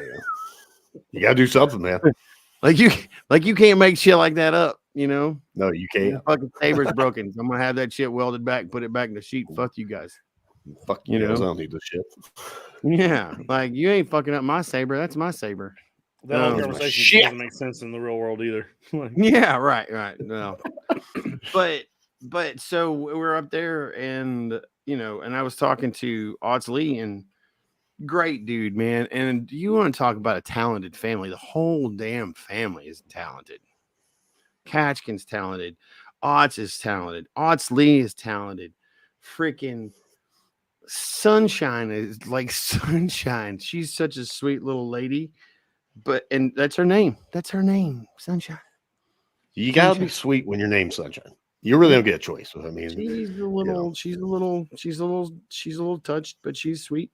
But she's talented. She was sat in a bar and read me a poem and or a song that she'd written. And she goes, "You're not gonna know the name of the song until the end of the song." And so she told me the whole song. No music, it's just her spoken word. Fucking beautiful song. I was like, I don't even feel like I need to write music anymore. This is ridiculous because I'm not this good. Right? So Otts Lee and I were sitting here having this conversation, and I was like, dude, like you guys were in San Diego around this time, blah, blah, blah. I was doing all this stuff in music right around like Poway and all this other stuff, playing these coffee houses. And he goes, yeah. He goes, dude, we were playing those places. And I was like, yeah, I know. I'm pretty sure we were in the same place at the same time doing the same shit. Come to find out that me, Otts Lee, Jewel, and all those cats were doing all that same shit at the same time right before she got big. That's so cool. Yeah.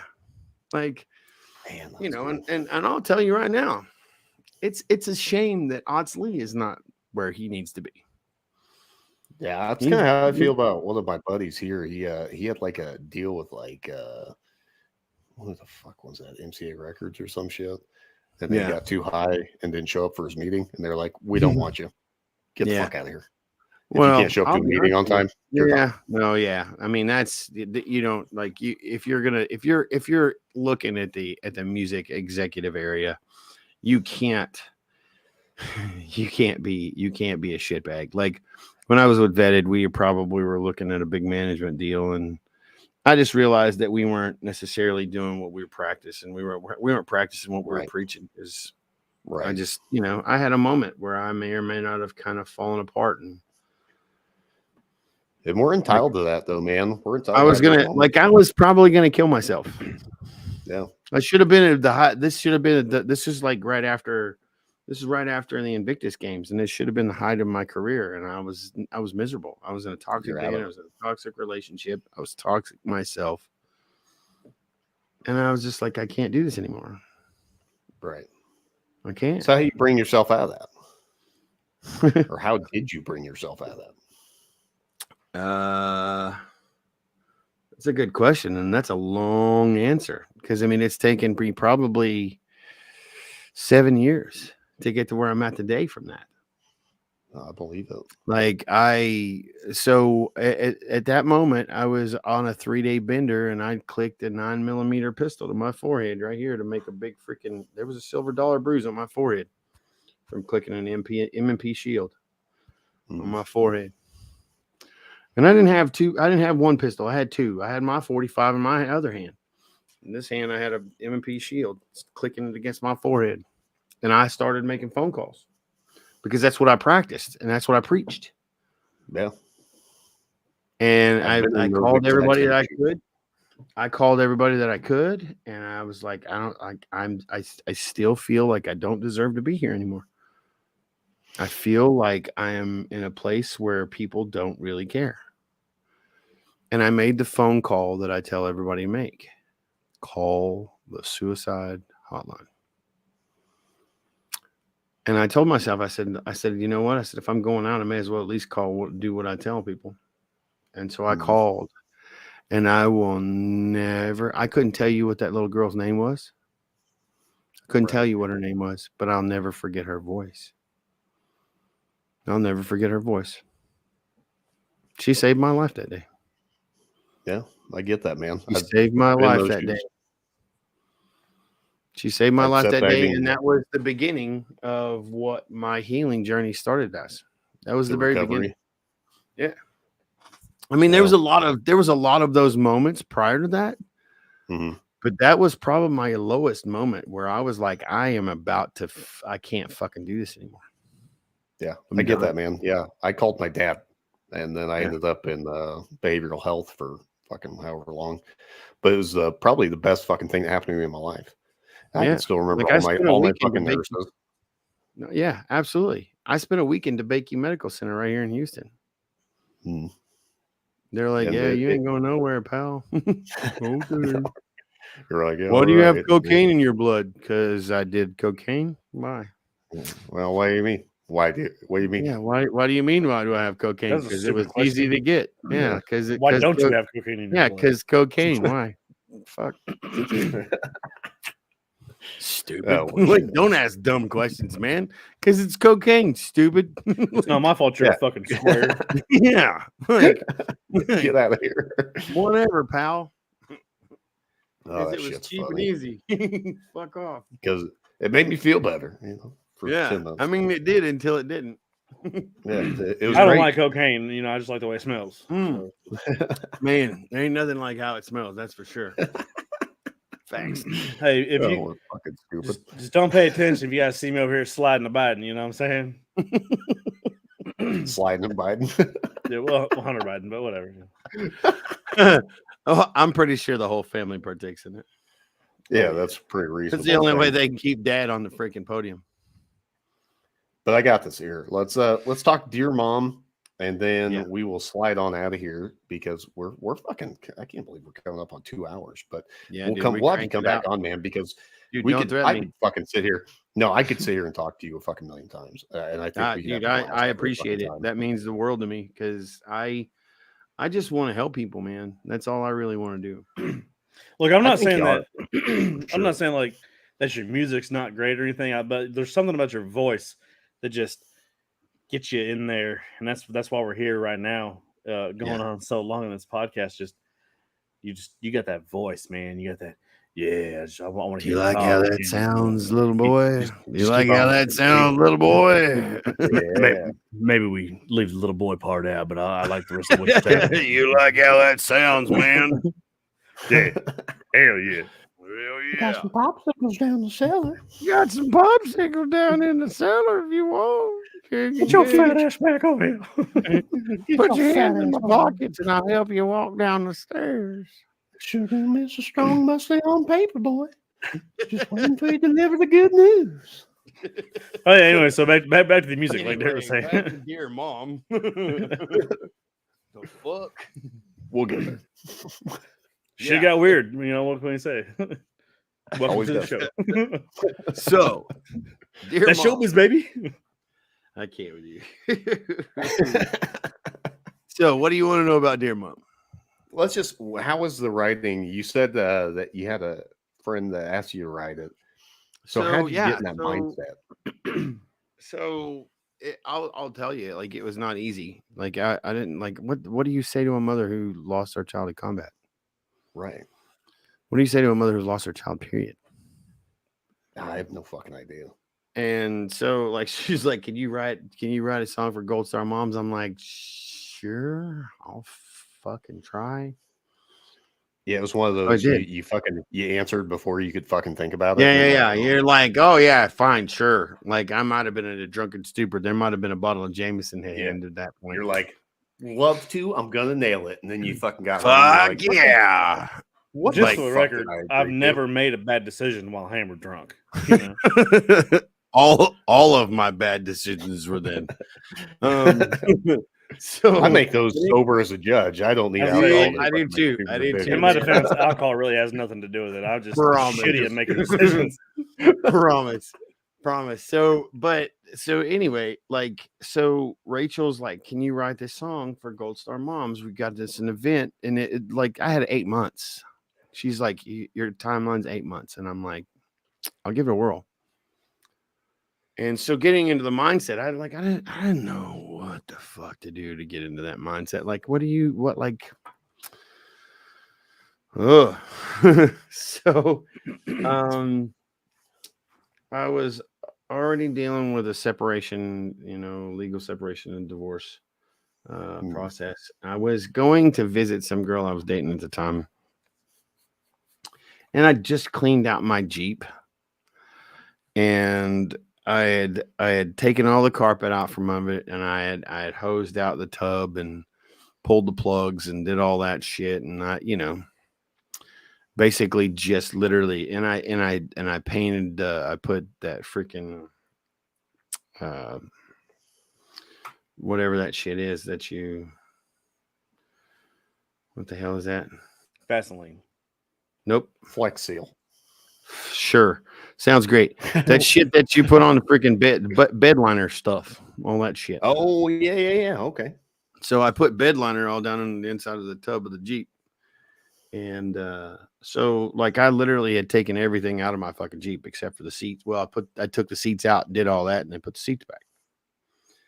And all the consoles and shit were gone. Like, all that shit was out of my Jeep. And I had a Sharpie sitting in the freaking dash, in that freaking dash tub. And I'm sitting at a stoplight on Gum Branch, getting ready to turn on freaking Highway 17, freaking Lejeune Highway. And I'm sitting at this stoplight, and the first verse hit me like a ton of bricks. And I reached up. I didn't have anything to ride on. I normally carry stuff in my Jeep to ride on. I had the top down. I had the doors off. I had all kinds of shit. Like, there was nothing. Like, it looked like a freaking good old freaking CJ. And I reached up and I grabbed that Sharpie and I pulled up my cargo shorts leg, and I wrote the first verse of the song on my thigh. Hell yeah. And that's where the song started. Cool. It's tattooed there now. That's so fucking cool, dude. Oh, yes. That's where I wrote the first verse. Cool, man. That's so cool. I love it. Yeah. Awesome. So I wrote that first verse, and it took me probably another 3 months to finish that song because it was such a hard subject to talk about. And then August, whatever that flipping day was, I went to Fort Bragg and performed it in front of a bunch of freaking Gold Star family members.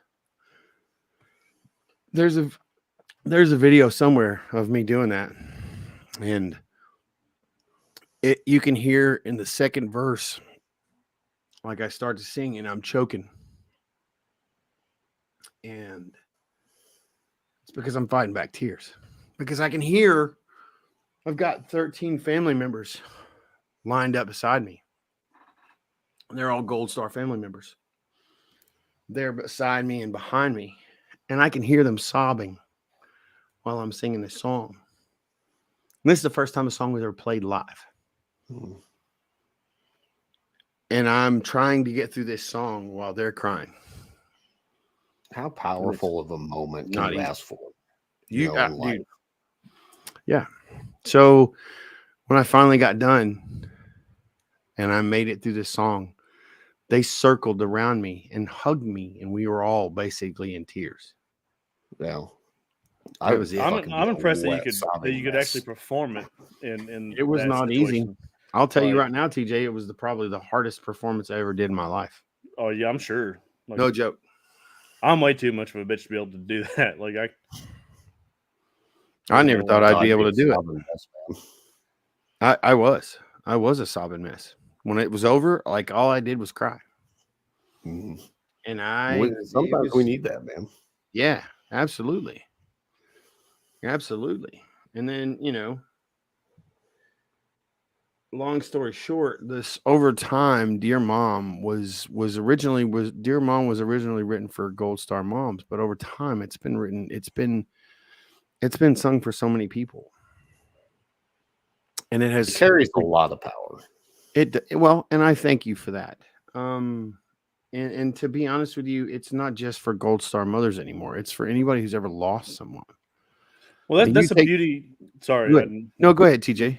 That's the beauty of music, though. Like, so it's you hear it, like you're listening to the song or whatever, and you can whatever your situation is. Yeah, your perception of the lyrics and everything, like whatever your situation is, you can relate to it whether or not that's what it was written about. You know what Correct. I'm saying? Like, yes.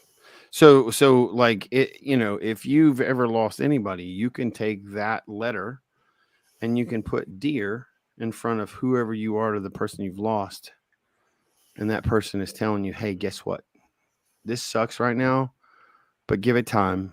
At the end of the day, we'll see each other in heaven again. right. That's what the song really is about. And it uses the word mom, and I assure you, I have said this story millions of times.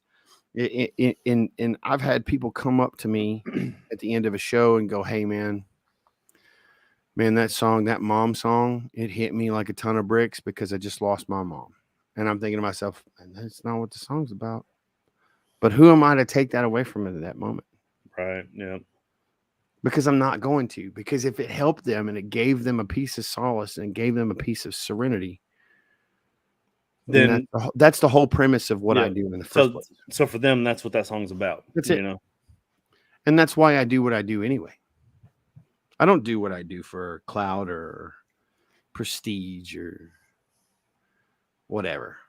I do what I do because it helps me and it helps other people. Do I want to get paid for it? Fuck yeah, absolutely. Like, who doesn't? Because it's an expensive hobby. That guitar up there is that's a $4,500 guitar. Like, I don't have cheap equipment here. And that was given to me by somebody. That was given to me by a Green Beret. Yeah. So, I mean, like, if I could get paid for drinking beer and pissing people off, that'd be my dream job. Because you can do that, right? You can do that, right? You just have to be a bartender. No, okay. I meant like me getting drunk and pissing people off at the same time. You can still do that. You just gotta own the. You just gotta find the right bar. You have to own the bar. Yeah. What's that? Oh, you want a beer? Me too, fucker. Shut up. You have to own the bar, but you at least have to serve them. Maybe you should start a bar called Fuck Off. That's where it's at. Open a bar and call it Fuck Off. And that way, the whole thing is kind of like Dick's Last Resort. You come in to drink and get insulted. Yes. Yeah. I love that. I live in the Bible Belt, so I'm pretty sure like that'd go over about as well as a pregnant pole vaulter, but I'd give it a shot. Where do you live at? Where do you live at, TJ? Oklahoma. Oh, that yeah. I mean, I'd like to say I used to live in the Bible Belt in Kentucky because it was a dry state too, but it's wetter than Cooter's cunt now. Well, it's not a dry state, but No, but you're in the dry belt for sure. The people here really like to think that they're better than everybody else. You know what I'm saying? Yeah. Look at you, they're not. Yeah, right.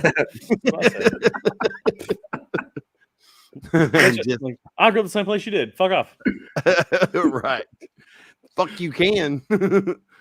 That's so great. But now now dear mom has turned into something completely different. Like it's whatever. My music is whatever it does for you.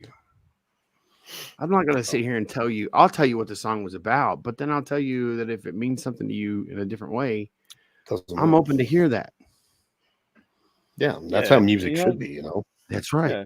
If that's what it is to you, then that's what the song's about to you. Yeah, who the fuck am I to say that that's not what it's about? Right. Yeah, and I wrote this song. Yeah, I wrote this fucking song about, losing somebody in this moment. But if you connect to it, I'm just thankful you connected to it and you learned, you took something from it. That's it. And if you can't be that in the artistic groove that you're in, then you don't need to be in that groove in the first place. Not at all. Yeah, no. I mean, that's any of the songs I've wrote. I'm just like, if I can connect to one person, I don't give a shit how they connect to it. I just want them to have something they can connect to.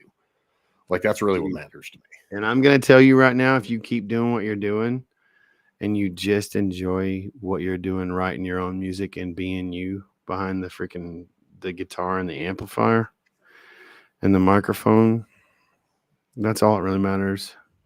Yeah, that's it, man. It's just been fun. That's it. That's what it's about. And I can't tell you how much I appreciate having you here and just getting to dive into your head and, really pick away at it. And like I said, man, I want to bring you back. I think it's just, we have a lot more we can talk about. I mean, we're 2 hours in. I could fucking sit here and talk to you another 6 hours and have no problem. Any day, brother. You let me know. I'm gonna be out of town this weekend, and I'll be back Wednesday. But if you want to do something like maybe next month or whatever, Yeah, I'd love to, man. Yeah, I'd love to, man. We can talk more about the trip to Alaska, and we can develop our FUBAR fucked up Fridays. Don't threaten me with that, because I'm serious about that. I'm serious about that too now.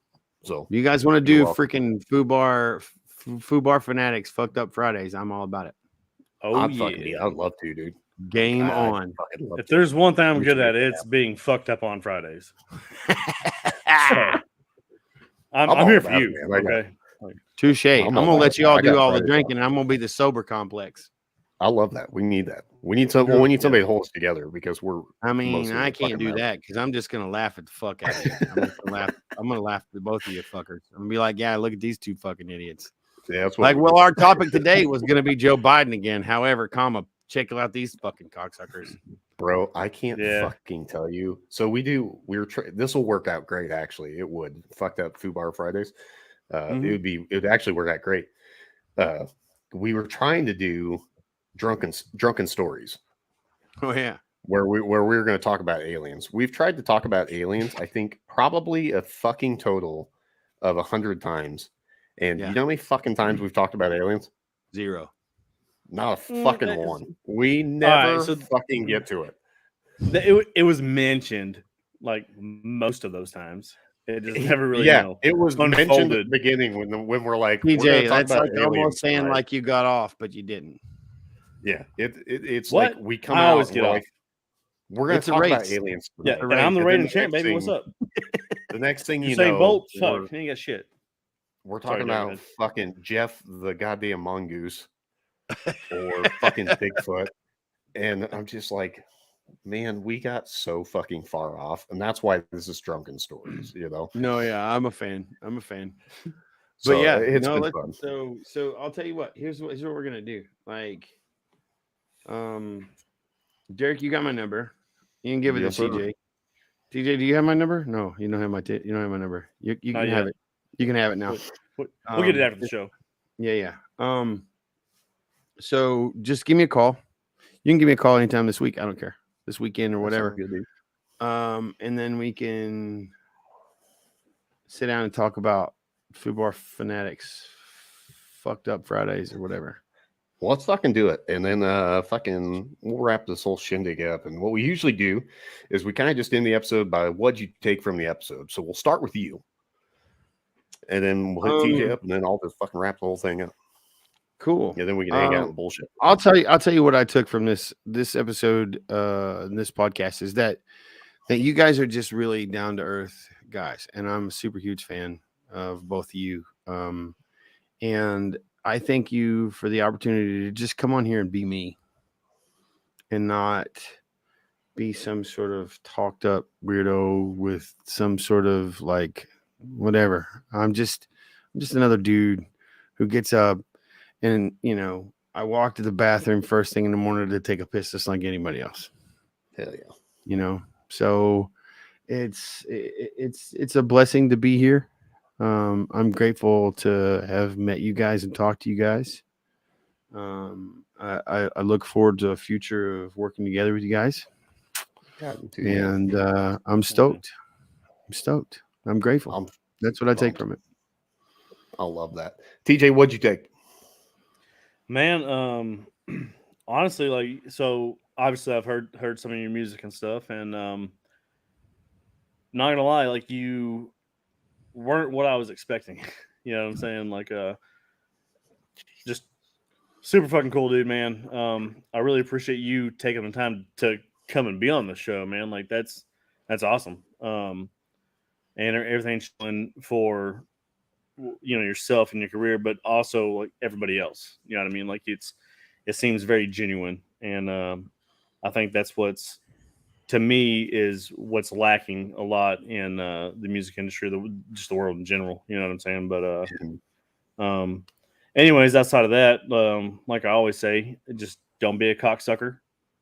If somebody is listen, hey, this is my favorite part of the show, actually. Yeah, but yeah, man, just don't be a cocksucker. If someone reaches out to you and they're having issues, fucking listen to them and don't play it off, and don't tell them to fucking man up or quit being a bitch. Just listen to them and try to give the best advice that you are able to at the time, because it's hard. It's very hard, and it takes a lot of courage for somebody to actually reach out and let somebody know that they're struggling. Empathy goes a long way, doesn't it? It really does. It's funny that you say that word empathy, like, because I learned that word like a couple months ago, and it's just been. I was going to say, TJ doesn't know what it means, but I do know what it means now. Yeah, I'm pretty sure he knows it now because he just talked about it. He's got it. So and if he doesn't know that that's what that means, then he's dumber than shit. But well, I learned that word because I was forced to. Right. Thank you, Army. But anyway, by the Army, right? Yeah, the Army forced you to learn that word. I think I remember legitimately, actually, 100%. I think I legitimately remember you telling me I know what empathy means now. Yeah, because I texted Derek. I'm like, hey man, like, just gotta have empathy. Because I take like a week class. He's like, I just did a full day class on this. I was like, are you fucking serious? Well, I got in a lot of trouble because, like, apparently I didn't have empathy for people who, like, stub their toe or whatever the fucking. Ladies and gentlemen, Mr. Fisher.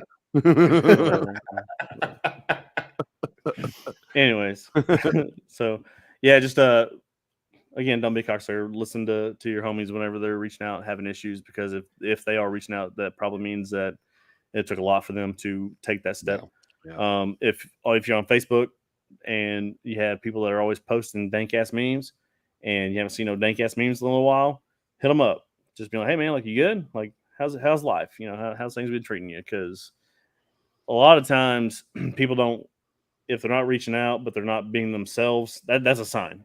You know what I mean? So reach out and touch somebody, talk to somebody, text them, give them a call, somebody you served with, somebody you used to work with. AT&T, motherfucker. Hell yeah, just check on your people. Yeah, AT&T, reach out, touch somebody. That's all I got. Derek? What I took from tonight's show is largely just when Shannon was saying, just be yourself, do what you love, man, and keep doing that. Yeah. I think that fucking everyone needs to hear that, man. If you're doing something that makes you fucking happy, that you love doing, that it shouldn't matter what anyone else thinks, and it doesn't matter what anyone else thinks. Keep doing it for you. Keep doing what you love to do, and never, ever give up on your dreams, man. That's the biggest thing I can take away from tonight is just don't ever give up. If you love doing something, keep doing it. I mean, who knows where it's going to go. Little kids. If it's touching little kids, I'll fuck you up. Yeah, I'll fuck you up too. Don't touch little kids.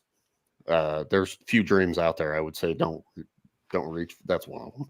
Don't reach. Don't dream to be a serial killer or touch little kids. Yeah, basically, don't be Michael Jackson. Yep, there you go. And that's a good analysis. You're probably sitting pretty fucking square. You know what I mean? Yeah. So okay.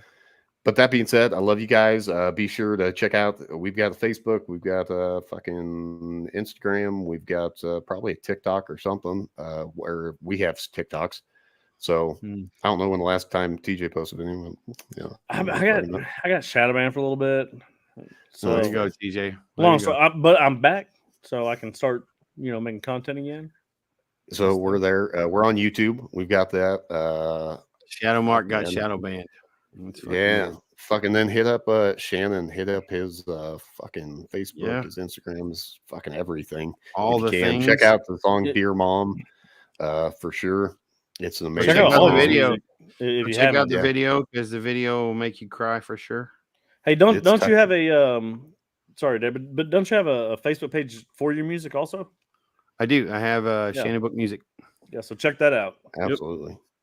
And then if you want to listen to him and you're going to get guaranteed to listen to a Shannon Book song, fucking check out Gunroom Radio.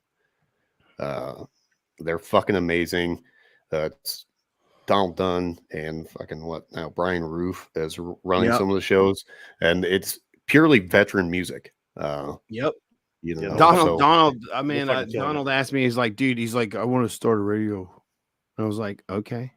He goes, what do I need to do? And I'm like, so here's where it starts. And he's like, okay. And then he took off with it and started running. And it's just like, bet. Yeah. Sorry, I'm out. Yeah, it's so great. He's got an app now also. Yep. So be sure to check that shit out. I would love to drop the actual, link, but I can't remember it. But if you go to Two Drunk Dudes in a Gun Room, their app, or if you just look up Gun Room Radio, it'll pull it up. Yep. Check that out. You can listen to fucking hours of just veterans playing amazing fucking music. Schaefer Mueller, freaking Brandon Mills, freaking Barbara Scotty Sim, fucking Hastings, Barbara Barbara Sims, Sim, like freaking Scotty Frazier, all kinds of cool people. Yeah, there's just amazing artists on there. So Yeah. be sure to check them out. While you're there, you can vote for me just because fuck you guys. Because fuck you, Derek Thomas writes music, and that's why. Yeah, damn right. Hey, we need to work still on awesome. some of your music, man. Let's like do you have a process? You know what? Let's wrap this up and then we'll talk about that in a minute. I got this. All right. How about Love you that? guys. Thanks for tuning in. Have fun.